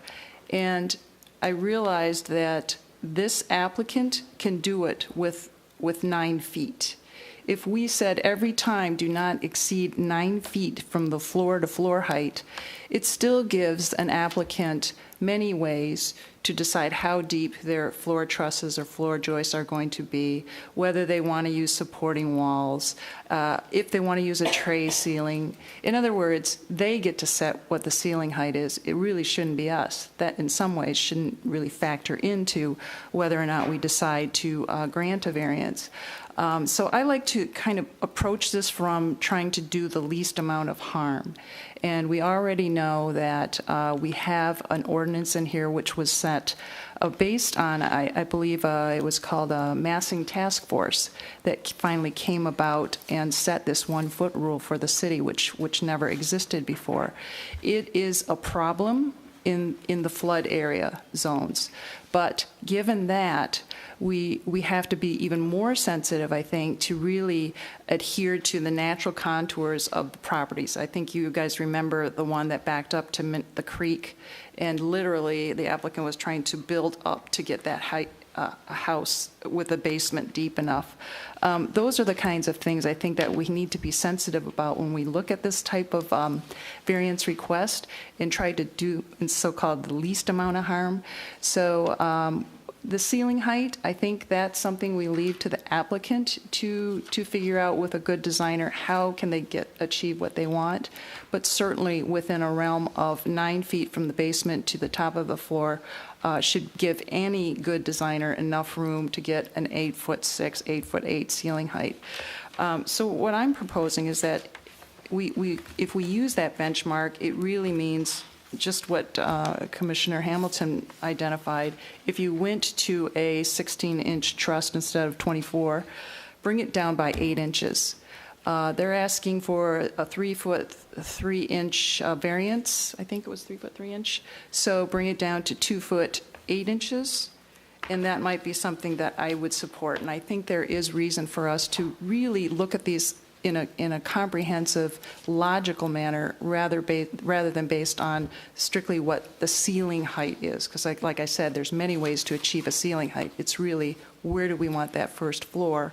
Give them enough space between the first floor, top of first floor, and the basement floor. Make that consistent and say, don't exceed this, but you decide how much space you want to use for your floor joists, where you set your ceiling.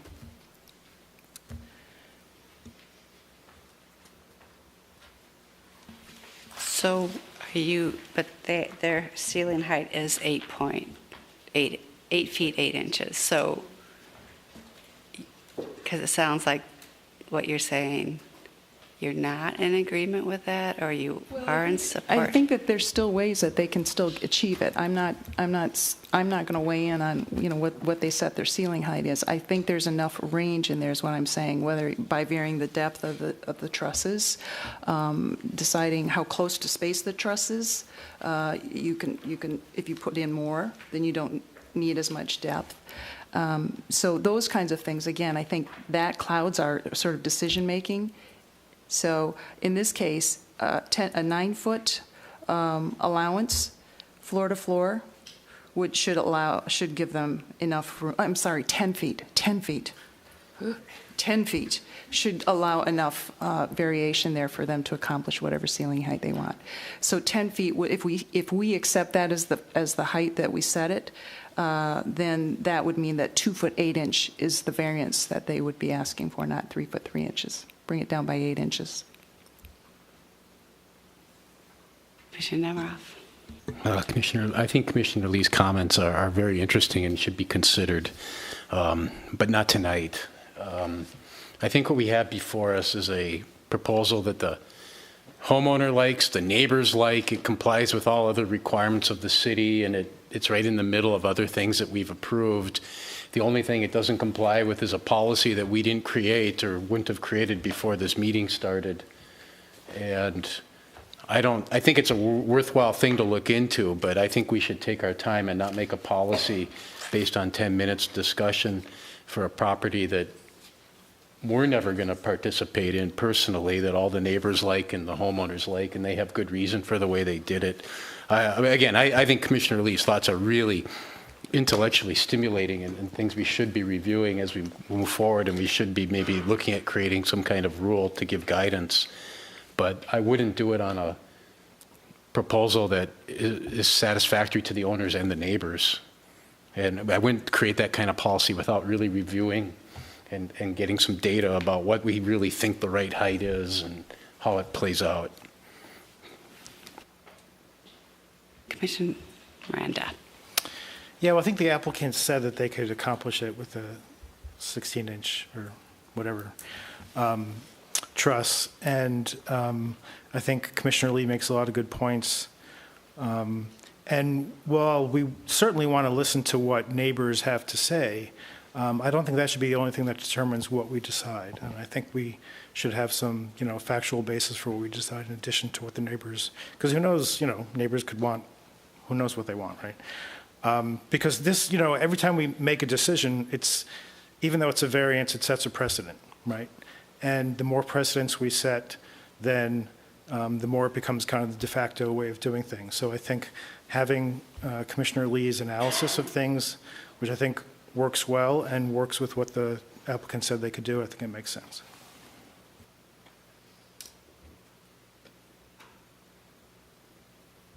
Okay. Well, is there a motion or more comments? Or Commissioner Nemiroff. I make a motion to approve it as proposed. Is there a second? Second. Second. All in favor? Aye. Opposed? Nay. Okay, so did we get the counts on that?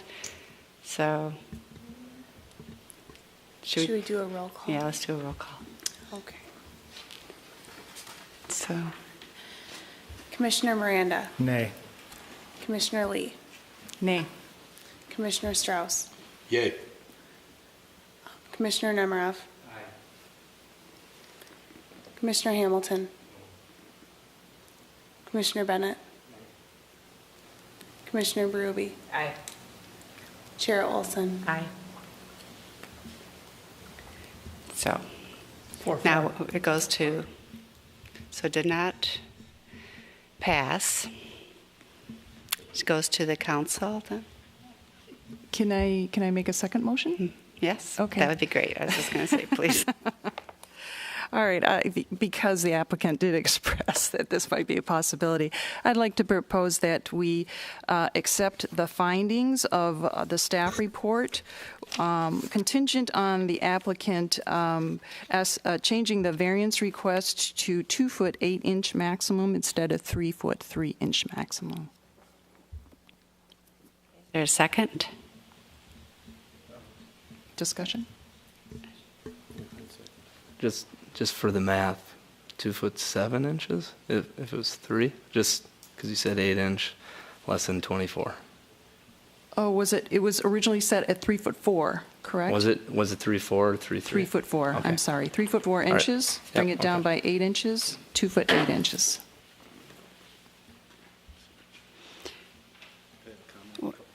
Or did we get a second yet? Did we? Second. Second. Okay. Now open it for comments, Commissioner. Two comments. One is we're struggling to even come up with the right number here, which is kind of bothersome. Second, just to characterize the applicant, I don't think the applicant suggested it. I got the feeling the applicant feels like it's before a judge and a body politic, and they're like, well, if I have to, I'll do it. But I don't think it's like something they want to do. So I would just want that to be on the record. They're like, yeah, if that's what the rule maker forces me to do, I'll do it. That's kind of how I interpret it. So those are my only comments.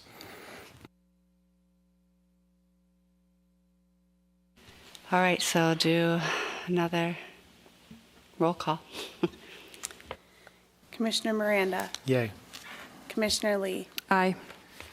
Commissioner Strauss. Aye. Commissioner Nemerov. Commissioner Hamilton. Commissioner Bennett. Commissioner Berube. Aye. Chair Olson. Nay. 6-2. Okay. So, what happens next, Carrie? I'm sorry, what? That's a final action. Variance Yeah. is approved. Okay.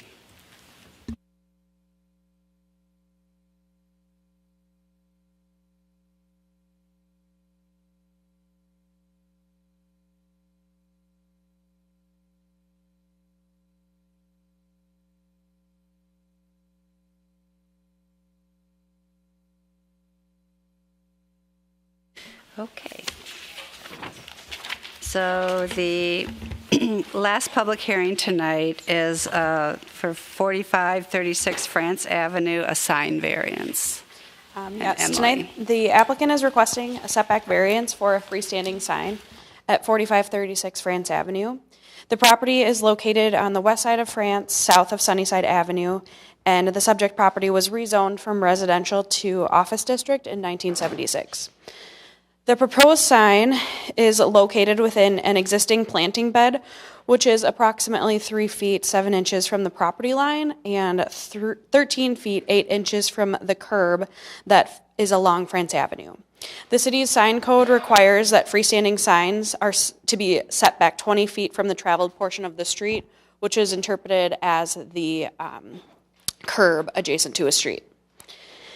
There was a sign at the same location for a previous use on the site, and had that original sign not been removed, a variance would not be required. The property owner would be able to reface that existing sign, and it would be able to remain as is, but the applicant is requesting a sign variance because that sign was previously removed from the property.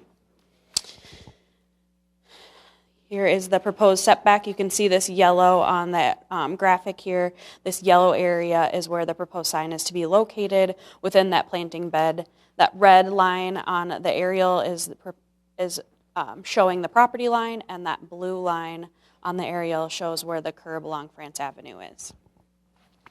The proposed sign is 8.25 square feet, and it is complies with the city's sign requirements outside of the freestanding sign setback requirement.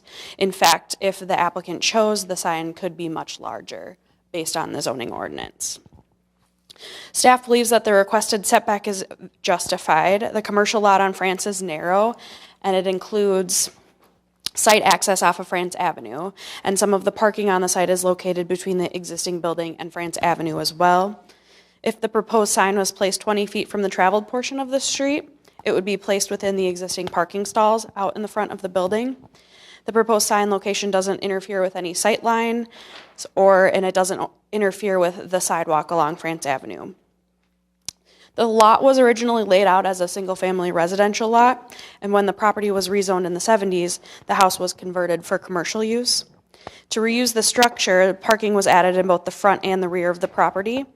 And so, like I said, to meet the required freestanding sign setback requirement, the sign would have to be located within those parking stalls in the front yard.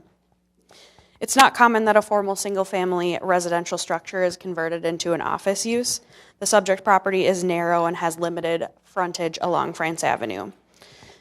That being said, a similar variance was granted for the Gateway Bank just north to this property in 2016, and their variance was to locate their freestanding sign 10 feet back from the traveled portion of France Avenue. The proposed variance doesn't alter the essential character of the neighborhood. There are signs in that general vicinity that have similar setbacks. The proposed sign has a very pedestrian scale, and it will help with wayfinding. Tonight, staff's recommendation is to approve the requested variance to allow the freestanding sign at 4536 France Avenue to be located 13.67 feet from the traveled portion of the street, based on the findings and conditions outlined in your staff report. Thank you, Emily. Are there any questions for Emily? Commissioner Strauss. Yes, Emily, the view you have up, is the bed, the flower bed, is that all part of the construction for the sign? It's to be installed? I believe the applicant is here tonight, but I believe the planting bed is existing. So we're just talking about placing. You're just talking about this structure that's placed Placing within it that. in that bed as planting constructed? bed. Okay. Yes. Okay, we'll let him address it. That's fine. Commissioner Nemiroff. Yeah, so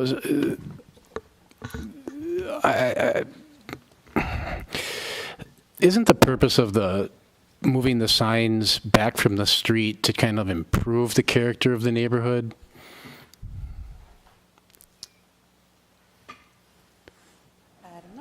I don't know what the intention of the 20 feet was when the sign ordinance was written or approved. Yeah, I think it's generally to keep away from blocking, that line of sight for cars coming out into the driveway. Isn't it also kind of, some of us remember highway beautification, Lady Bird Johnson and all that, and isn't it kind of grow out of that too, to, remove signs out of the, they call it, I don't know, at one point in the year they called it visual clutter. They have a more open view. It could be. As a way of improving kind of, Yeah, in visual appearance. doing that, it would move the sign into the middle of their parking lot. We might find that might be more hindrance to the site than what's proposed here, but. Well, yeah, it could be, but I don't want to debate it right now. I just want to ask the question. I can give my positions later. Thank you. And I guess another thing to point out, just to visualize, did provide a graphic of where the site to the north, where their freestanding sign is located. So you can visualize that with what the applicant's proposing today.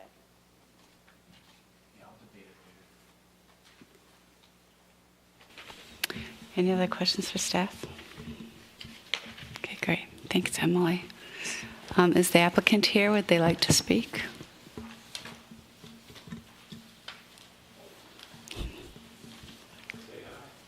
Yeah. Hi, I'm Rick Valentine with Chad Tracy Science. The building owner couldn't be here tonight. Yeah, we designed it. It all matches the same block as the planting bed. That is all there. All we would be doing is installing it within that bed. It's a sharp looking sign. I think will add quite a bit to that road. Great, thank you. Are there any other questions for the applicant? Commissioner Miranda. If you look at that diagram, actually not the one showing, the one with the picture of the sign, and there's a man standing next to it, and if you look at the diagram, the height of that sign is 7 feet. Yeah, I switched, that man is off a little bit. He's kind of tall. He's a little Exceptionally so. He's going to go for the wolves. Yeah. But no, I apologize for that. That's a little off-scaled, the man. I do have another set of drawings that here, if you'd like them, that are exact with the man. The man. Yeah, so what size man did you use that time? This one's a 6-footer.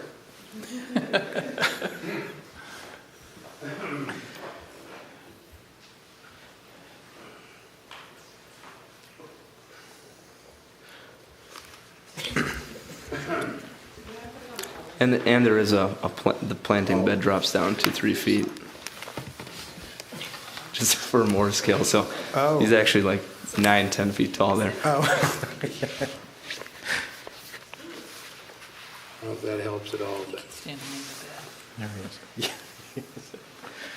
Okay, well, because you would think, I think the average height of a man is 5, in the U.S. anyway, is like 5'10", and a woman is like 5'3". I mean, if we're going to have something, showing scale here, I think it's useful to have a member of each gender, so we can have a better idea of what the scale of the sign is. I mean, I'm not saying the sign is bad. I'm just saying if we're going to have something to scale, we should have something that represents, average heights of Americans.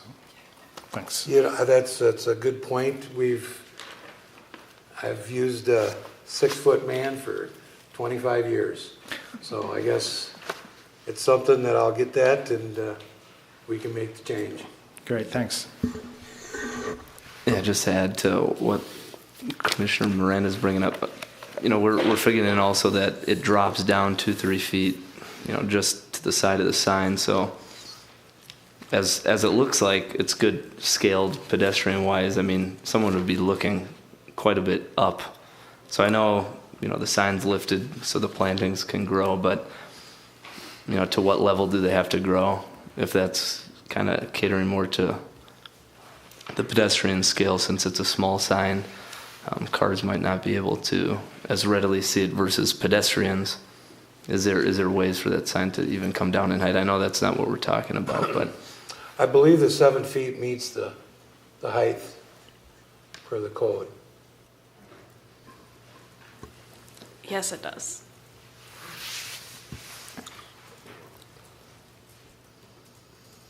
She's got in there, it's a lot of natural grasses in that area, so those grow pretty high.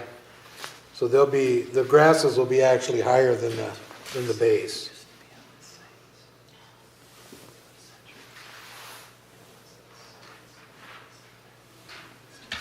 Okay, any other questions for the applicant? Thank you so much. All right, thanks. So this is also a public hearing. Is there anyone from the public who'd like to speak? Nope. Hearing none. Is there a motion to close the public hearing? Second? All in favor? Aye. Public hearing's closed. So bring it back to the Planning Commission for comments. yeah. Hi, Jamie.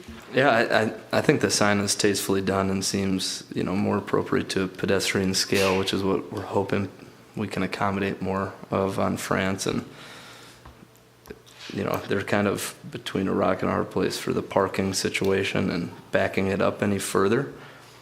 And since the site to the north kind of follows suit, it seems to match well. I have no issue. Anyone else? I was just going to say, I like the materials. I think aesthetically it's pleasing. They did a good job. Yeah, thank you. Go ahead. The site to the north got the variance in part because of the location of this sign. And now this sign's going to get a variance based in part on the sign to the north. I just want to point that out. The sign, it is a visual clutter issue, and I think all the reasons for it make a lot of sense. I just think we shouldn't avoid the fact that we are creating precedent to allow more visual clutter. Not to interrupt, but if you guys are interested, I have a picture of the existing sign that was on this site, if you're interested in seeing that as well.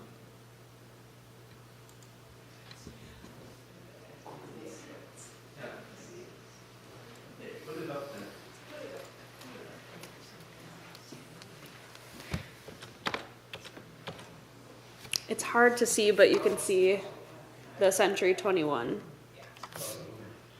Mm-hmm.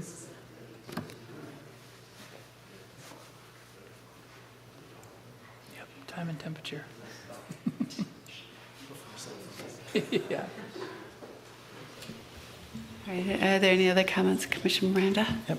So I agree with Commissioner Nemerov that we need to be careful when we do these variances because two variances become a precedent and then it becomes argued for continuing that. So, but one reason why I do think this is okay and sort of related to what Commissioner Lee said earlier is on a previous project is that the sign standards are for 86 square feet with no sign being greater than 50 square feet when it's 20 feet away, right? So this is considerably smaller than that. I would want to make clear that we wouldn't want to this close to the street and have it with the existing dimensions, with the sign. So visually, I think this has a much smaller effect on users, on a pedestrian or a driver, than something that would be 50 square feet. So that's why I think it's okay. Thank you. Are there any other comments? Is there a motion?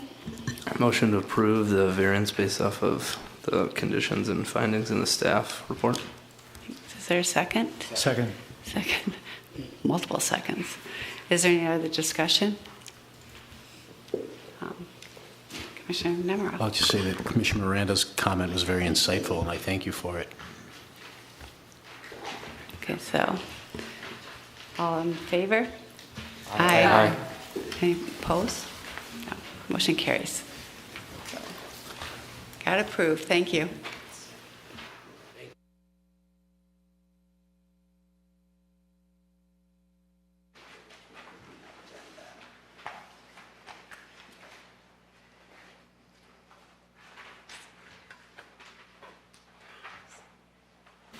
All right, so the next item on the agenda is the community comment. And as was explained earlier, that's if anyone wants to come up and speak on anything that's not on the agenda tonight, they're welcome to do that at this time. Is there anyone here for community comment? No. So is there a motion to close community comment? Move to close community comment. Second? Second. All in favor? Aye. So now we have reports and recommendations. It's a sketch plan review for 7079 Admonson Avenue. Thank you, Chair, members of the Commission. So this site is located in the 70th and Cahill small area plan area. Specifically, it's the east side of Amundsen and 70th. It's the old dry cleaner site. Recently, the Edina Housing Foundation purchased this property, and they went out for an RFP for an affordable housing development on this site. MW Properties was the consultant chosen, and so now they're beginning the process of potential development on this site. So they're starting with the sketch plan review. So the site is currently zoned PID, Planned Industrial District. That's the area in yellow. So the zoning is not consistent with the comprehensive plan. This is one of those areas where we need to bring the site into compliance with the small area plan, once that gets approved formally by the Met Council. So with the small area plan, the site was re-guided to neighborhood node. That's the area in pink. So within the neighborhood node, allowed uses would be commercial and residential. Again, this is a proposed residential development. The maximum density that's allowed is up to 50 units an acre, and there's a height limit that was placed on this site, guided as 5 stories. The current zoning for the height requirement on this site is 4 stories, 48 feet. So here is the height limit map. You can see it's suggested for 5 stories. So this is the proposed site elements map that was within the small area plan. One of the features of the plan is providing this pedestrian type connection there's a regional, so the property just to the east is owned by the city of Edina. It's right here, and it contains the regional trail. So it comes along 70th Street and then comes down and then under 70th in this location. So one of the principles, we want to provide pedestrian connections to that trail. So again, here's the site here. So the applicant is proposing 62 dwelling units on the site. It would be 4 stories. This is the site plan that they'd prepared really prior to really taking a hard look at the small area plan. As with our our new approach for sketch plans, we don't want the applicants to invest significantly in their plans before they come before the the Planning Commission and Council. So please consider these a sketch plan for what they are, and the applicant is open to suggestions. So some of the things that, again, that I mentioned, providing that pedestrian connection through the south side of the site. The applicant's open to additional green space. One of the things we've talked about is which side should that parking field be on? Should it be toward Amundsen or should it be adjacent to the park? You know, if it were flipped, the green space could be combined with that park and kind of blend into the site and provide those pedestrian connections to that regional trail. Parking and traffic study would be needed. That would be done as prior to any formal application. But the project is, so it would be an all entirely affordable housing. The applicant will describe the types of units and renters within the project as part of their presentation. But the plan is generally consistent in terms of density and height with that small area plan. So with that, I will stop here and answer any questions that you might have. Otherwise, the applicant is here to make a presentation as well. Thank you. Commissioner Strauss? Yeah, Director, what would be the density at? It's right at 50 units an acre. As it's proposed? Correct. The four, okay. Thank you. Any other questions for Carrie? So in the compliance table, we have the city standard compared to the proposed. How does that compare to the small area plan? Yeah, so again, in terms of setbacks, it wouldn't be compliant. It's not compliant with zoning. In terms of height, it would be compliant, and the density. So through the PUD, so our height regulations are based on, or our setback regulations are based on height. So I'm taking a rough 44 feet in height. So that would be the required setback on all sides. So they'd need flexibility for those setback requirements. Also, it would be short parked as they've got it proposed here today. Again, we do a parking study to kind of determine what's right. Thanks.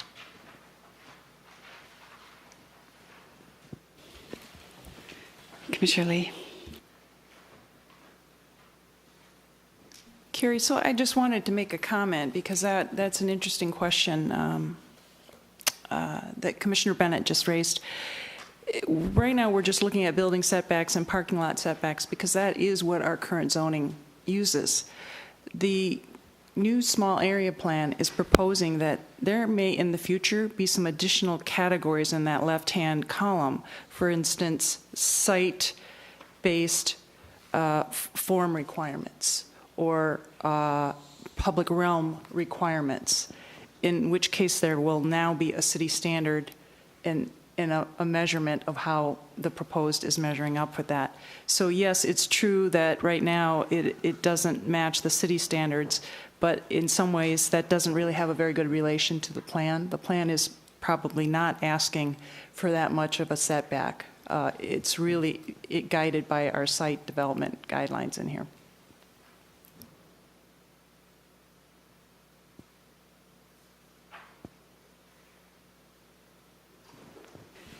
Okay, great. Thank you. So is the applicant here? Would you like to present?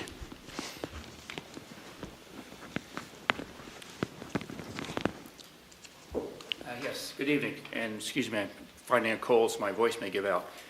Peter Worthington, 7645 Lindell Avenue, Richfield. I represent MWF Properties. We are the potential developer. I didn't come with much of a presentation. I mostly came to talk about our site plan. We did respond to an RFP from the foundation last year, initially proposed 72 units. Once the small area plan was adopted without the potential for additional density bonus, we reduced the size down to 62 to make that work to meet the density and the building height guidelines. Couple of things. Carrie, can I put this up on the... There's an overhead, you can just center them and square. All right, great, thank you.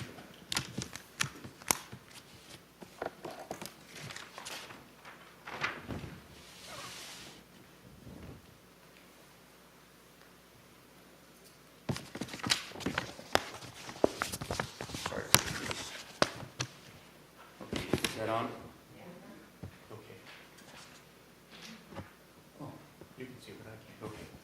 Some difficult site challenges here. First of all, the site itself is 120 feet wide. So when you have a 64-foot wide building and knowing that you're going to need some surface parking and you need 18-foot deep parking stall and a 24-foot drive lane, and also when you recognize the requirement for a 10-foot setback, which I'll explain in a second, when you add that all up, we have 4 feet left over from front to back. It's very difficult to make this all work. And one of the issues we have to deal with is that we have to, if we're less than 10 feet from the property line, except for where there's a street, IBC restricts the amount of unprotected openings we can have, in other words, windows. So we're trying to maintain at least a 10-foot setback from the non-street property line so that we're not limited the amount of windows we can put in this building. That's the reasoning for putting the parking to the east side rather than the west side. From the west side, that issue about the IBC is measured from the center line of the street. So the primary driver for the parking being on the east is so that we can comply with the IBC and not limit the amount of windows. We also have a fair amount of grade change from north to south. So one of the goals is to have the parking garage elevation established by the lowest possible grade so that we don't have this building digging down into the slope or popping up too high. And also to avoid the requirement for sloped driveways to get down to a parking surface or up to a parking surface. So we have a number of constraints that are going along in here. As Carrie said, we've just begun our detailed studying of this once the small area plan was confirmed. We have some ideas about how to accomplish some of the goals, but there's some real challenges. We initially sized this building at 72 units, and based upon what we find from our experience to be a reasonable parking ratio of about 1.4 to 1.5 stalls per unit, that's how we arrived at the 103 stalls that we had in the original plan. When we scaled this back to 62 units, we didn't change the number of parking because we were already underparked. So we left it 103 as is. We still feel comfortable in a 1.5 to 1 parking ratio that would allow us to eliminate about 10 stalls. So one of the thoughts that we had was to eliminate the row of compact stalls here on the south side. That would create room to slide this line of parking north, create some landscape barrier there, and that would create a path to get from Amundsen to the next lot, which would be potentially our access to the trail. There is a drop-off of grade from here to here. So keeping in mind what design you may have for your bike trail, there's maybe an issue on how quickly you can get downhill from there. That also, so if we talking about removing 10 stalls, if we were to move 5 here, that still leaves us 5 other stalls we can remove. So one thought was to remove the 5 stalls to the north here to expand this retained area so that we create more green space and more amenity space for our residents. So those are just a couple of thoughts that we've had in looking at this, but hopefully you can understand that there's some real site constraints on this site. And the goal was to get as much affordable housing as we can. Our projects are all 100% affordable at the 60% AMI rate, and we're trying to do what we can to meet the city's goals. So I'm here to listen to your suggestions and thoughts on this site. Okay, thank you so much. Do you have questions about the applicant? Anyone? Commissioner Hamilton?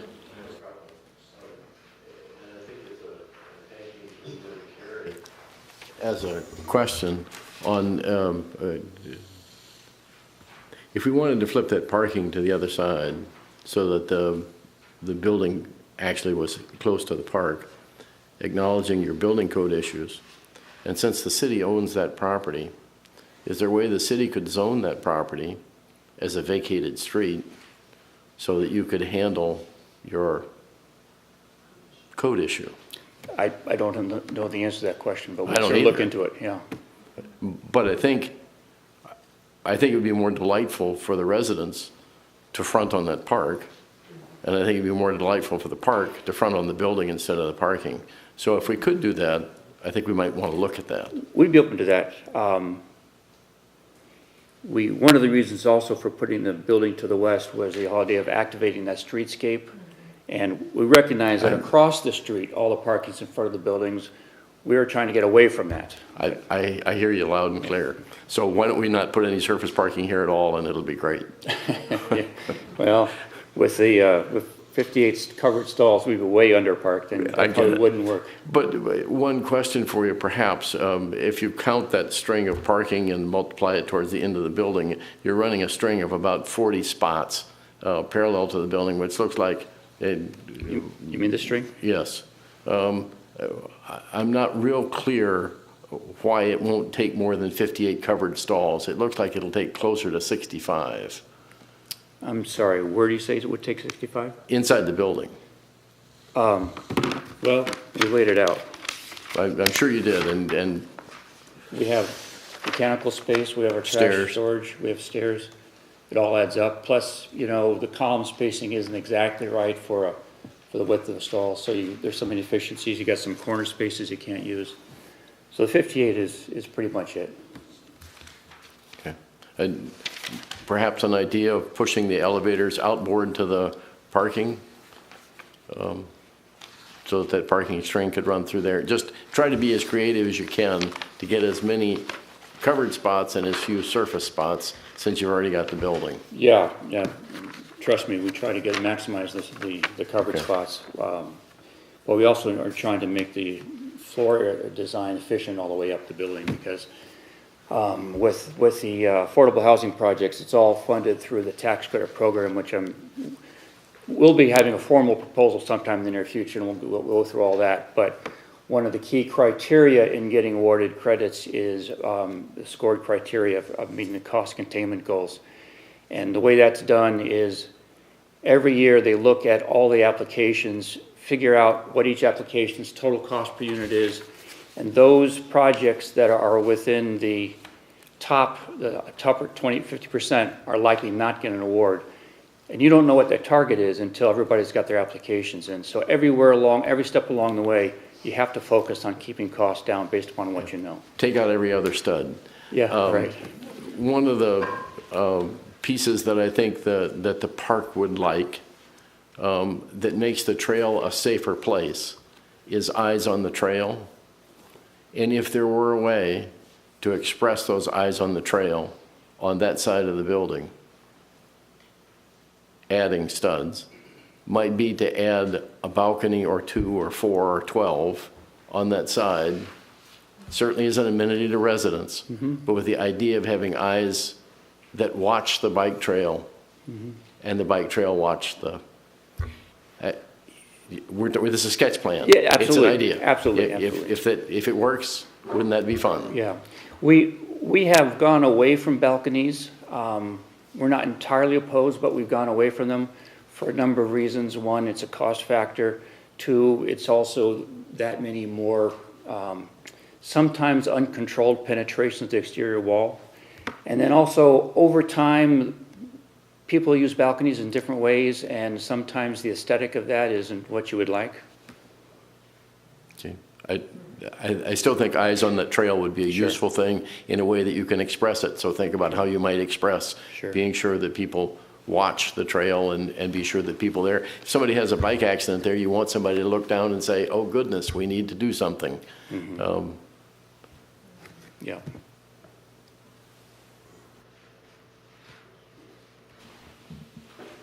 Other thoughts or suggestions or solutions?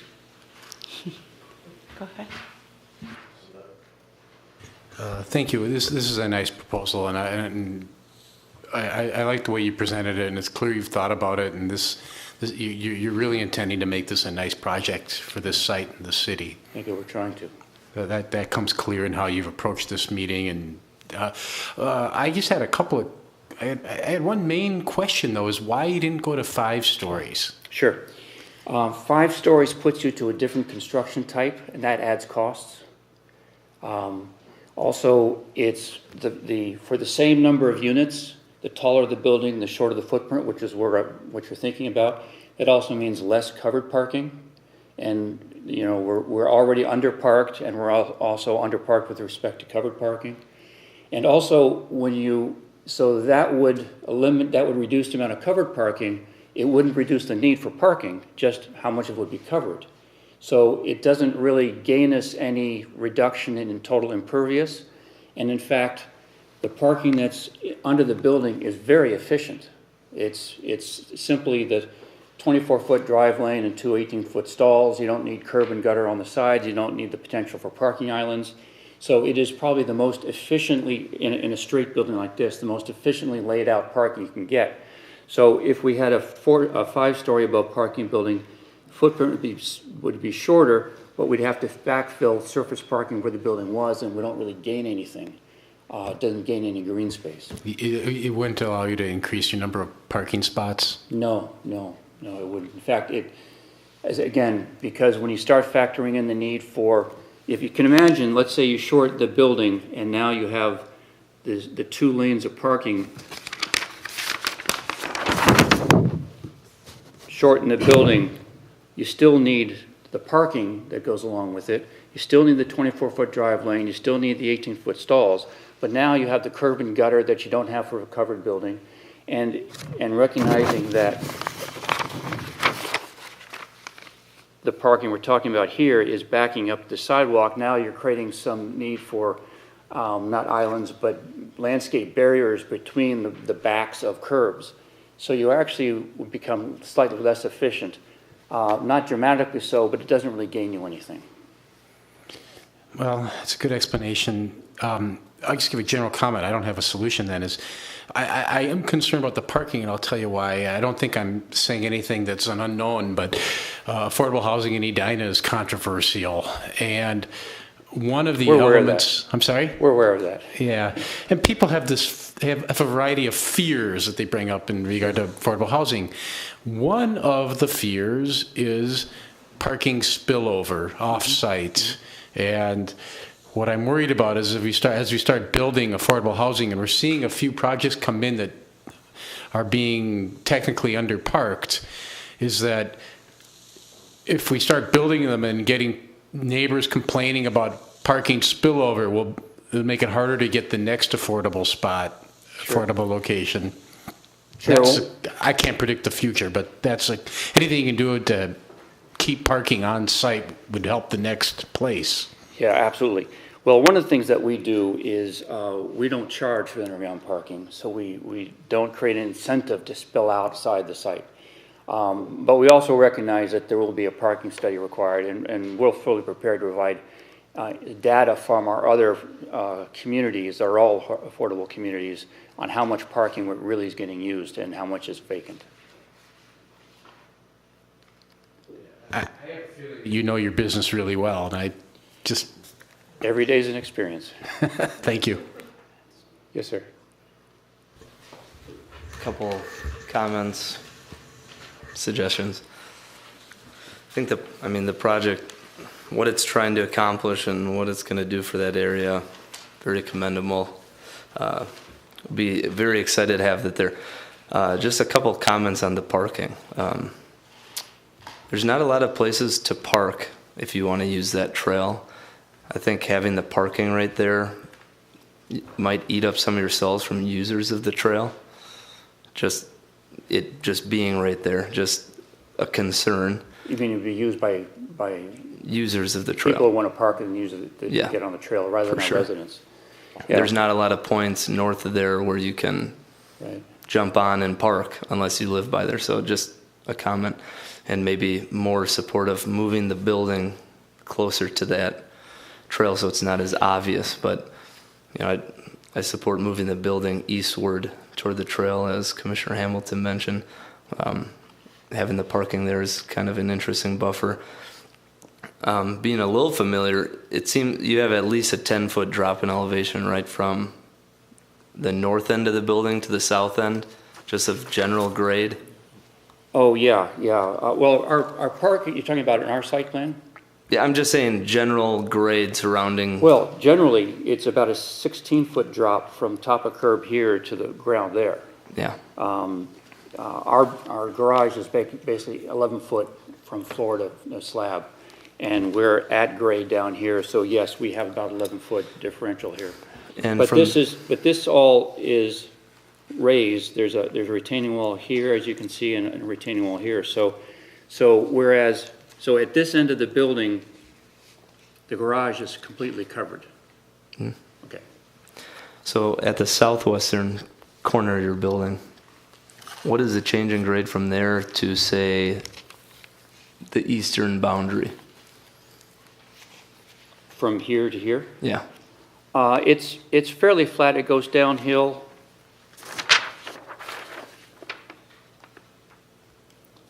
It looks like we're at about 852 at the curb and around, 848, 849 at the street and 850. So it's fairly flat actually across here. This is the Alta survey.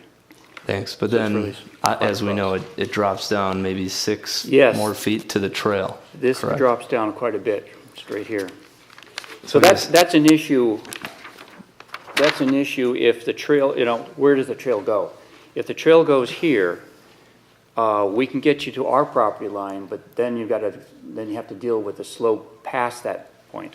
And then directly east of there isn't the city's property line. That's No. actually a parking lot of someone else's. It belongs, and I don't know if you can see it here, you can't very well, but somewhere in here is the property line that covers most of this parking that's owned by this lot.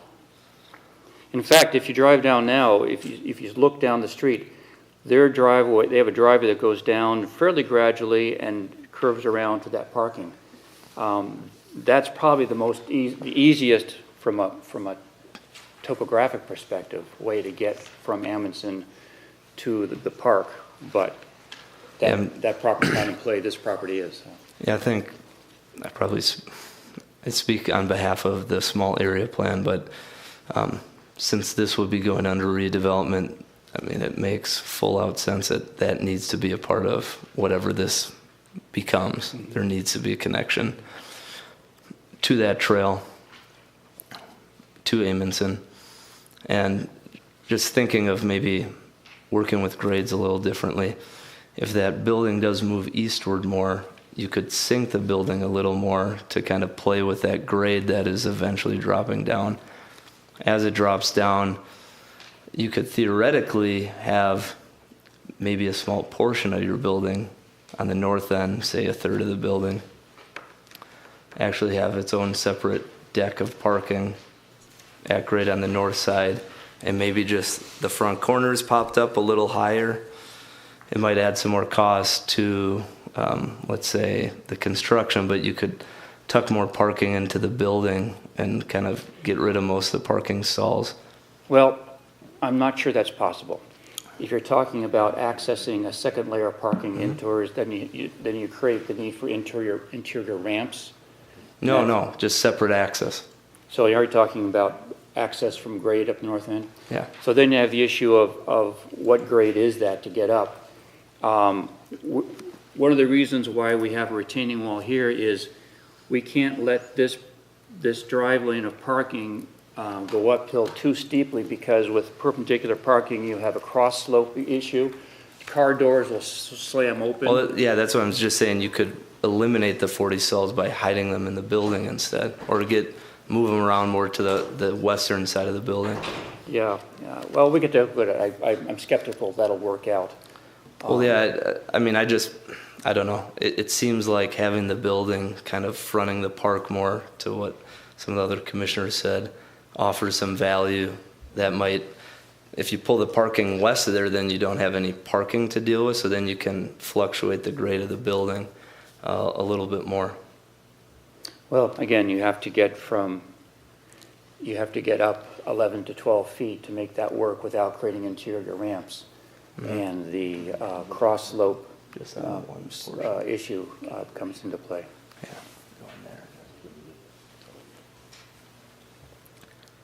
Yeah, I guess I'm just trying to think of some creative solutions if you could lower the building. I mean, obviously, if you're moving it east, then you can get closer to the grade of the trail. So you're not as propped up dropping down. You could lower the building and then have, your one level all the way underneath and just a second deck above it accessible separately. So there's no ramps. We'll look at that with civil. I'm pretty confident we're not going to get 2 levels of structural parking out of this site. So, Carrie, did you have something? Yeah, just quickly, one way to address the connection from Amundsen to the trail along the south side, we could, since it's essentially could be a trail to nowhere, it could be one where they would dedicate a 20-foot easement, put it in green space, and then when that site to the south develops, we get another 20 feet. Now we've got a 40-foot path where we could really get a nice connection in there. So that's something to think about. Yeah. I mean, the question would be, how wide does the trail need to be? Because I think trail design involves, are you coming at it from a bend? How fast are you going? So how much space, how much sightline distance do you need? So I think what Carrie suggests is probably the right way to think about this, is not try to get a full-on, fully functional trail connection now, but figure on that sometime in the future you'll be able to get as wide a trail as you'd like. Yeah, I just personally wouldn't want to pass the buck further on that if we have the opportunity now. That's just my preference.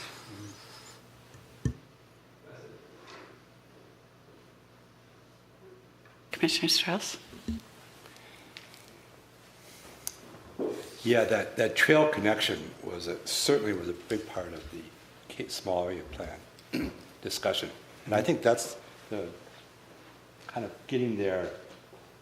I mean, it was easy for us looking at this, making these schemes and designs over land we had no control over. I mean, that's easy. But I think getting there, we sort of are holding it. There's a place for it, and getting it through efforts with this project and the neighboring project, we keep that. Because, just making the connection through this property probably just doesn't work, but half and half seems to be the way to do it. I think my feeling is I do like the parking on the east of the building. I like having the face of the apartment units on Amundsen. I think that's going to make that a much more interesting experience for the village. And yeah, I guess those are two. And then that north end, where the sidewalk is on 70th, that will come in level with the building. I mean, right now, the building sits down on a hole, kind of. Yes. Right there at 70th and. That's correct. So you're talking this line? Yeah. Yeah, that's actually a sidewalk on top of a retaining wall that comes down. Okay. It's how we get to the street sidewalk. So the parking stalls will be much lower than that tot lot that you're saying, right? Yeah, you can see.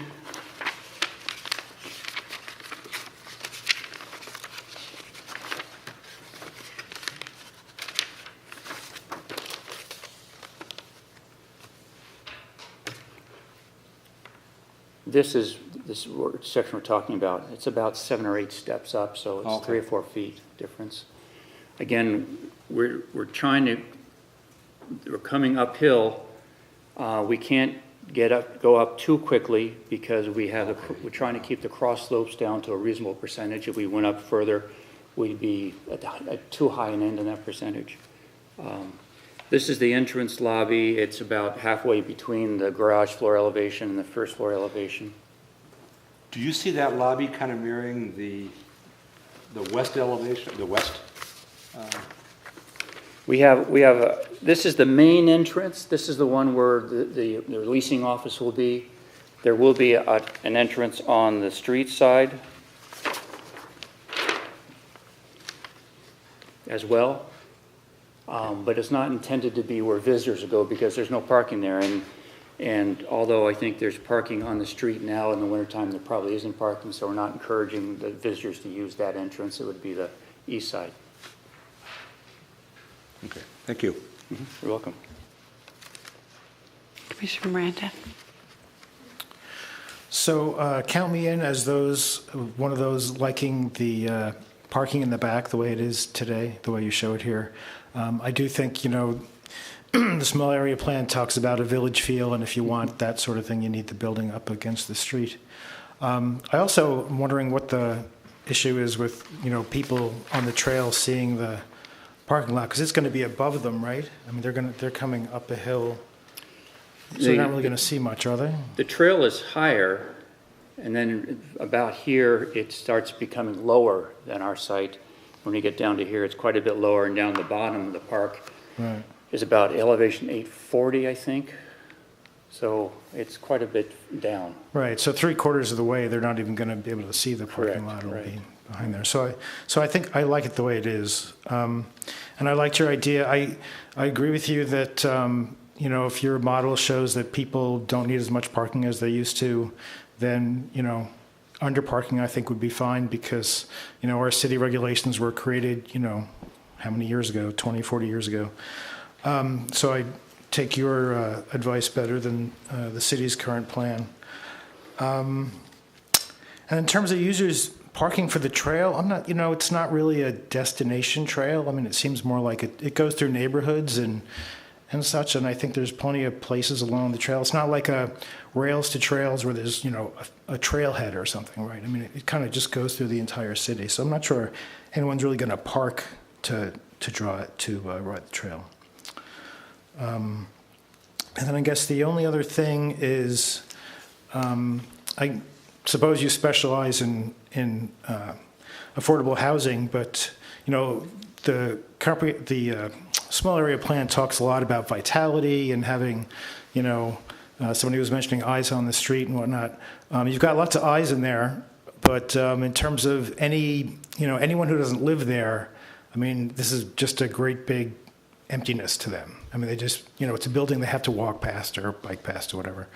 And likewise on 70th Street, cars going past the building will have no reason to slow down or anything. Was any thought ever given to having any kind of retail or any, coffee shop or anything there?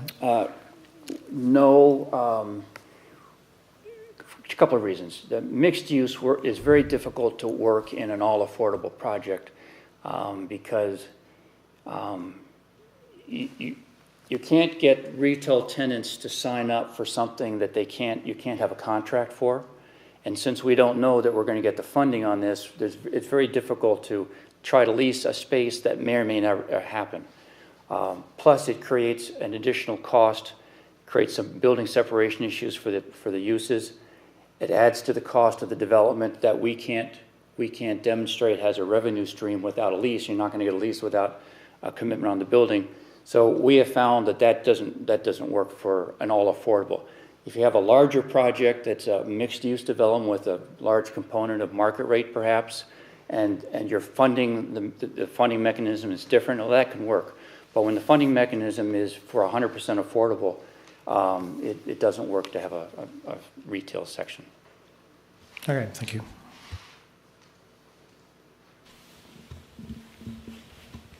Any other questions for the applicant? Okay.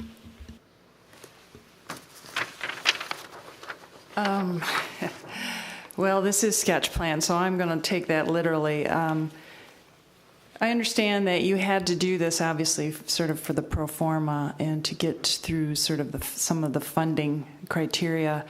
But this is probably the most important project for the city of Edina. Why? For two reasons. One, it is 100% affordable on foundation-owned land, so essentially the city. So it's important that this is a success. Second, it is the first project out of the box for the 70th and Cahill area. It is going to be a showpiece. It has to be. Mm-hmm. So beyond you think your constraints are difficult with the affordability, I want to stress that it will set the tone for the rest of the area, and there's a lot of concern about that. As was mentioned before, there's many reasons for that concern. My concern is strictly for the revitalization of this area. So I suggest that you really give some thought to that.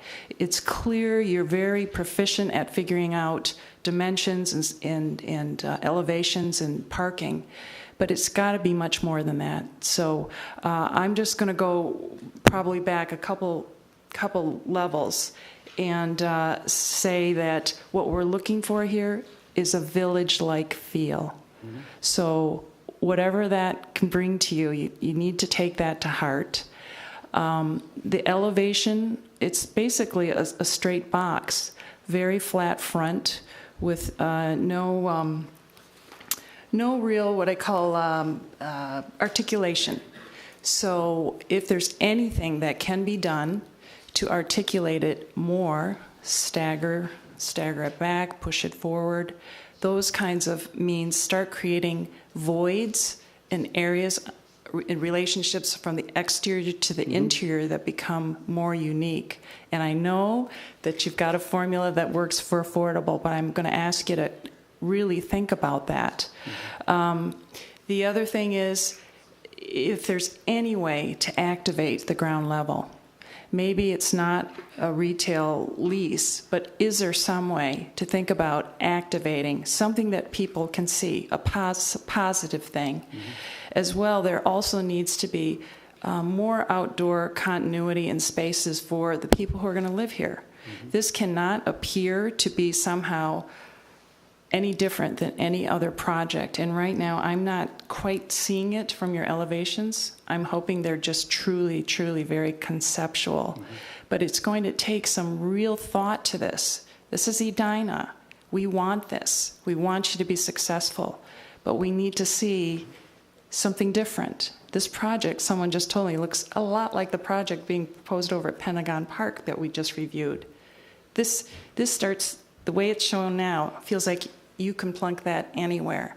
So give me something to really believe in, that it belongs here at 70th and Cahill. That's why we put it here. That's what we're looking for. So the other comments from the commissioners, they're all good, and I think those are things you have to look at. I too agree that that green space on the back is too valuable, that we just put cars down there. But there's so many factors you have to juggle. I think there's a way that we can still give it a village-like feel and still have cars next to the street. We've allowed for that in the small area plan. Also, I would suggest that you read the building type guidelines. We talk about things like architectural elements, cornices, lintels, sills, bays. That's a vocabulary I don't see expressed on your general renderings. And again, I realize they're just conceptual. Upper stories with smaller windows, a podium height, a little bit of a setback to find the street level. Window mullions, incorporating some pitched roofs here and there. All of these things, I know normally for a 100% affordable, you wouldn't even consider it.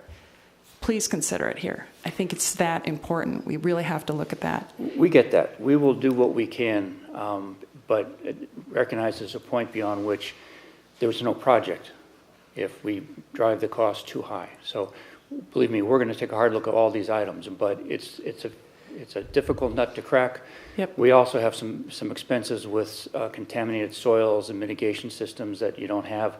And we're competing with the second and third tier suburbs where land costs and development costs are much less. So we'll do what we can, but at some point you go past a certain point and there's no project because it's not competitive. So, well, go to as far as you can, because I know this city really wants this, and I think the city is open to hearing where the gaps are, and hopefully willing to fill in those gaps as well. So, yeah, right. Okay. Thank you.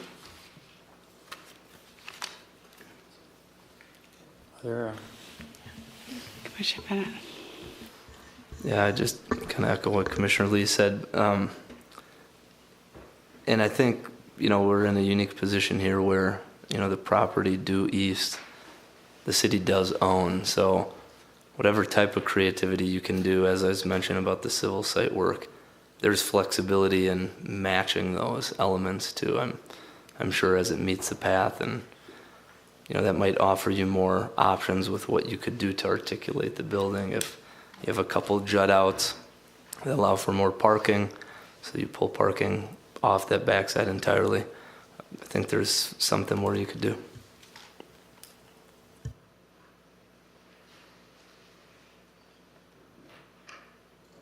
Right. Well, I just, I agree with Commissioner Miranda. As much as we can reduce the number of parking stalls, the surface parking stalls, I would support that. And it will be interesting to see what the traffic report, the parking report comes back, but I think you might be able to reduce that. So that will give us more green space to work with. Because I agree, it's a tight, lot, and you're trying to make the most of it, but it would be nice to see more green space. I flip-flop with the parking where east or west. I see benefits on either. If we can actually show that you can actually have green space on the east side that would really connect with that trail and make that all function as one, then I would support moving it to the street, the parking to the street.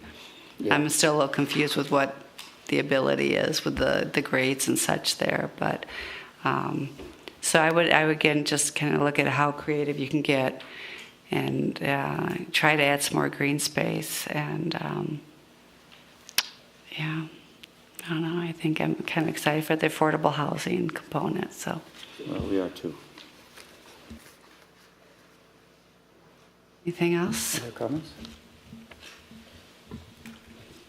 Okay. Well, all right. Thank you. Thank you.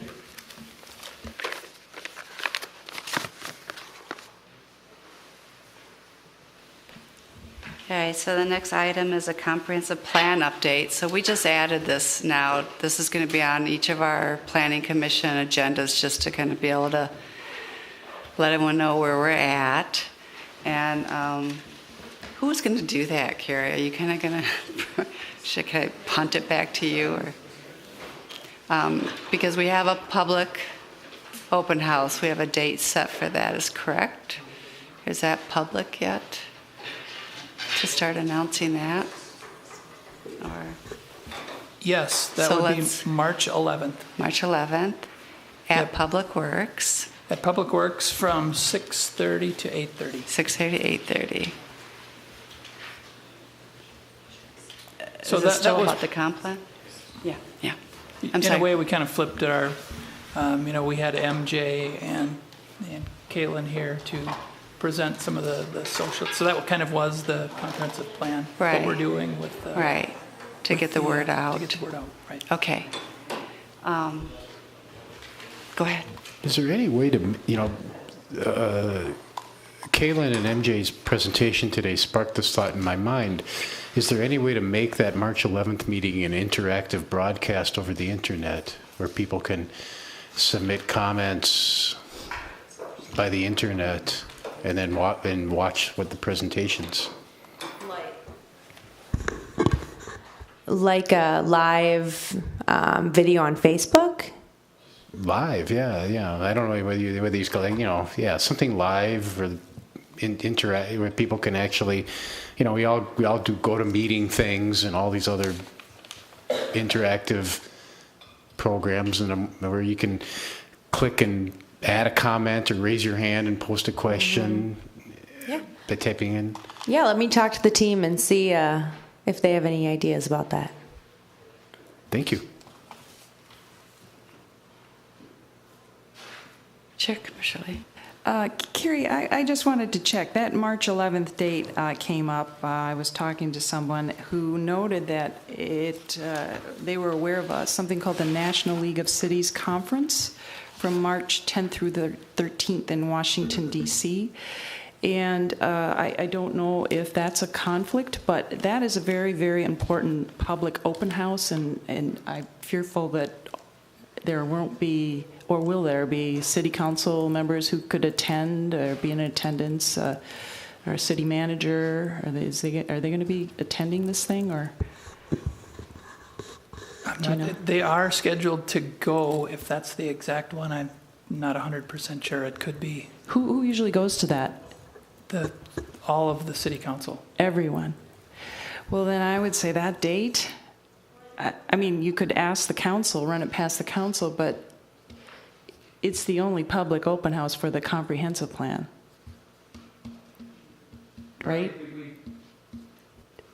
We scheduled that around the spring break. We had it scheduled Right. in there, so And moving it up a week. Yeah, I'm sorry about that. Somebody just pointed that out to me who knew about this. It's like, I wasn't sure city going off to that. It's like, So, Yeah, how important it is to have the city council there, I'm not sure. I think that's something we might want to ask them.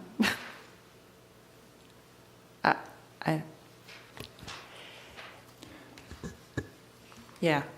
Okay. So maybe we might need to tweak that date. I think the conference ends on the 13th of March, 10th through the 13th. So I don't know. Maybe it could still be held that week. Is that a Wednesday? I know we looked at Thursday and we decided not to do The it. 11th is a Tuesday. So the 13th would be a Thursday? Yes, it ends on a Thursday, this conference. Wednesday? Oh, okay, so then the 10th must be a Sunday. Sunday, Monday, Tuesday. So Should we take a look again at the 14th? Do you remember why we couldn't do it the 14th?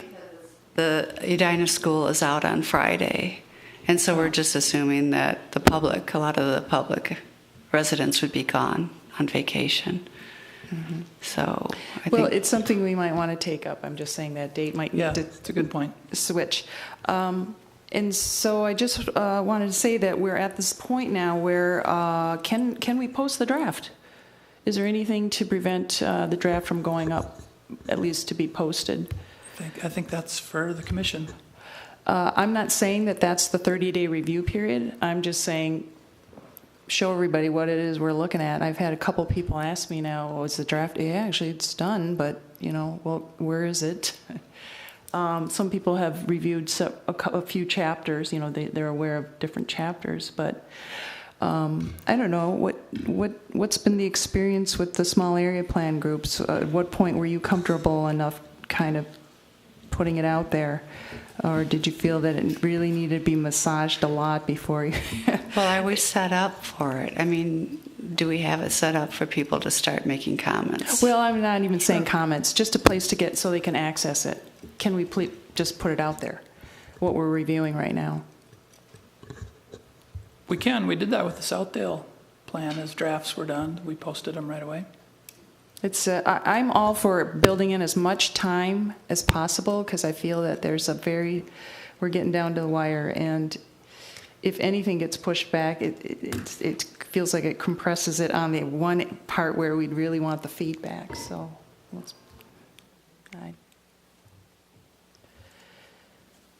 it could we have that existing comp plan page, we could post it there, with the date of a draft. Yeah. So as long as we're not going to be confusing people, I have no problem with it going out. I'm just saying if we're getting it set up to be at one site or one location and then we're moving things around, I don't know. That's, how close are we to having that building together, ready to go? And we're going to have it up next week. If you post the plan on the comp plan webpage, I don't think it'll be confusing because we're thinking about breaking it into chapters on Better Together. So I think it'll be fine in both places. Just the whole thing, we won't have to, yeah. People have any thoughts on that? Qualms? One thing to keep in mind is I think the schedule that Bill had made left him room for revisions on comments any of the planning commissioners had. So I don't know in your reviews now while you guys are looking at it if there's anything significant that you wanted changed prior to it being posted. I think that was built into the schedule. So that's the reason why it was held off to be posted on the city's website. Well, I do have some significant comments, but on the other hand, if we post it with the realization this is a draft for just being out there in front of the public, and we are still working on it, so expect it to change, then there shouldn't be any problem for posting it. But good point. Thank you. If that's what we say on a sketch plan, then that's probably what we ought to say on the comprehensive plan. If we say on the sketch plan what we're open for is not having it right, then Right. we ought to be able to say the same thing on the comprehensive Good point. plan. The thing that we've learned on the small area plans, however, is if you don't have the semicolon in the right spot, somebody's going to want to scalp you. And just saying.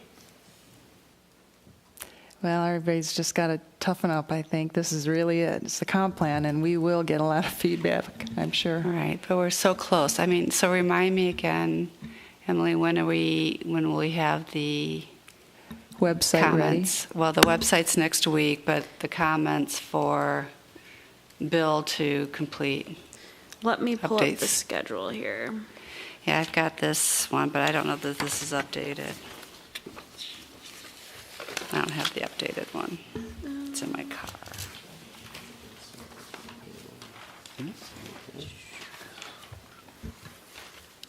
Yeah.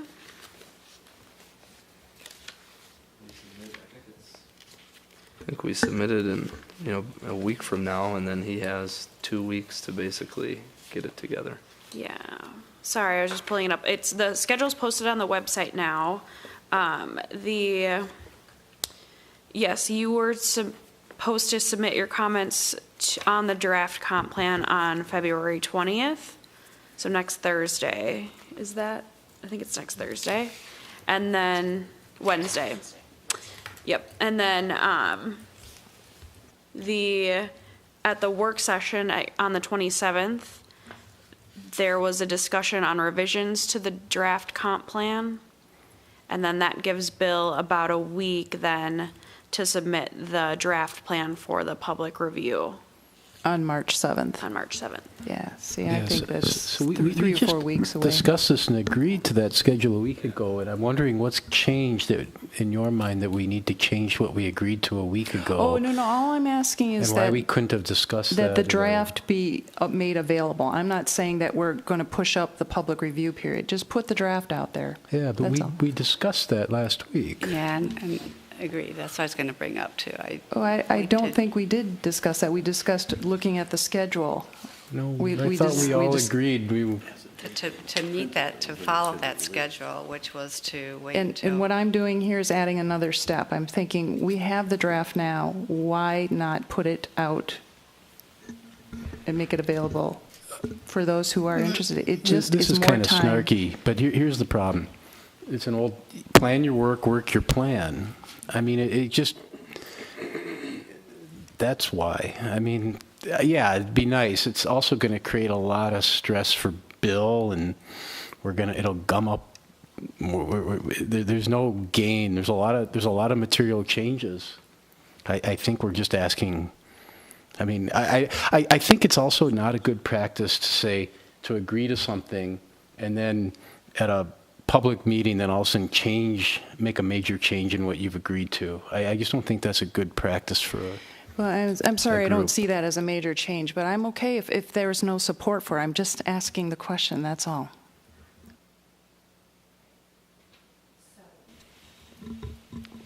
Okay.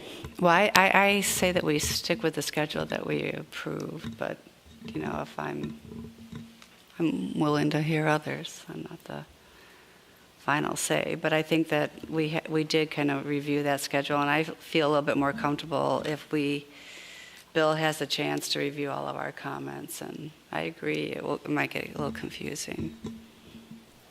Yeah, I support that. I thought we did discuss this and come to a conclusion last week, so that's what I remembered, and I suggest to stick to that plan too. So let's do that. So I don't want to, but so we haven't publicized that open house yet, have we?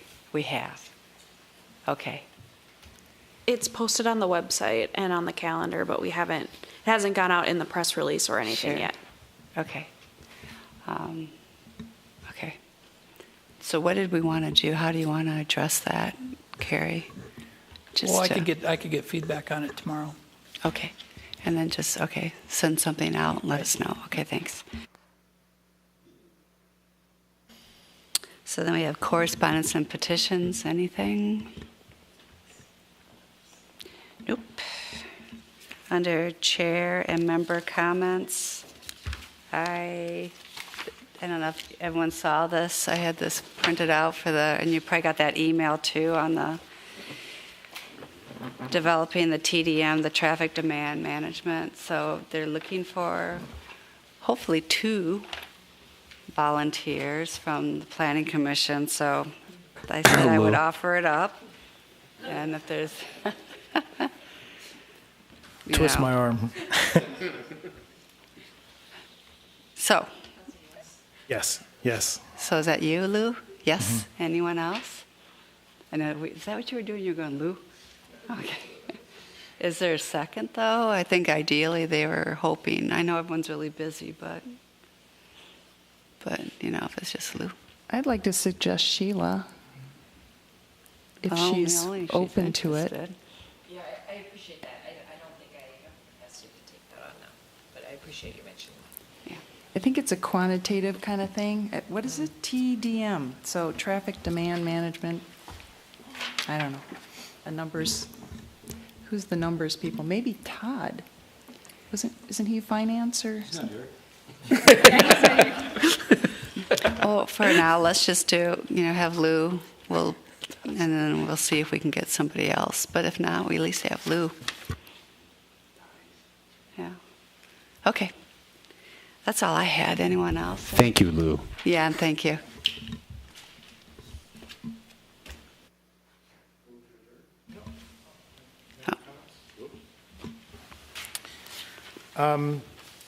So just something, the website wired.com published an article that linked to this cool website that shows you kind of in a graphical way what will happen by 2080, which a lot of young people today will be alive. I won't be alive, but a lot of young people today will be alive.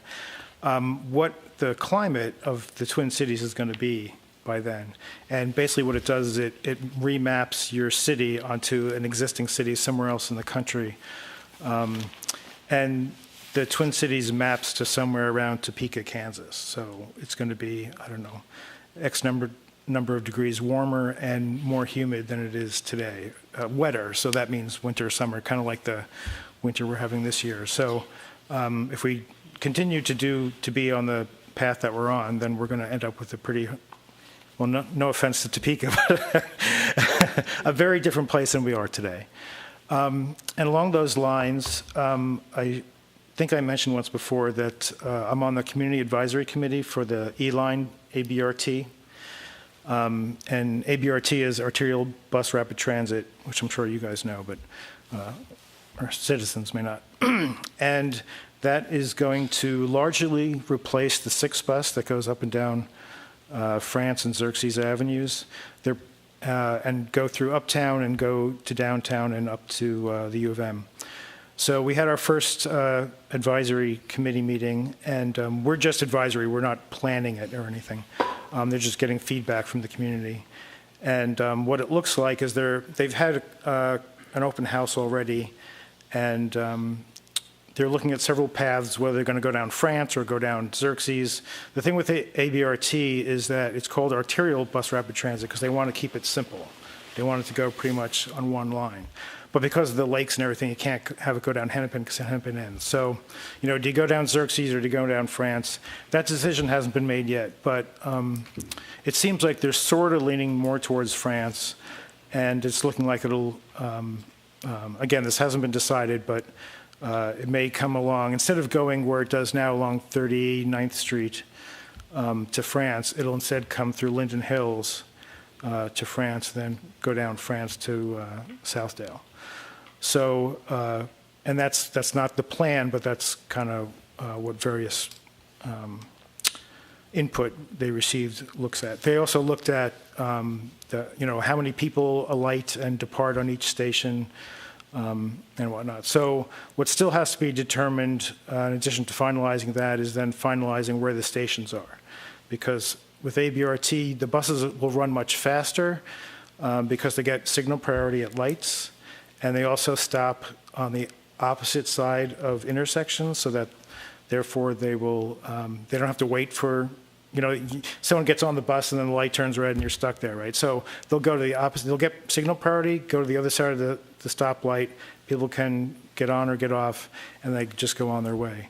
And they're going to have stations where you pay ahead of time so you can board and disembark on any door. You don't have to go in the front or the back. A lot of this stuff is just going to speed things up quite a bit. So it'll take till about 2023 is when they expect it'll be deployed, which is about the same time that, fingers crossed, Southwest Light Rail will go along the northern and western side of the city. So Edina will be in pretty good shape in terms of transit for getting downtown and uptown and whatnot. So anyway, that's the status of that. Thank you. Thank you. All right, now is there a motion to close? Is there a second?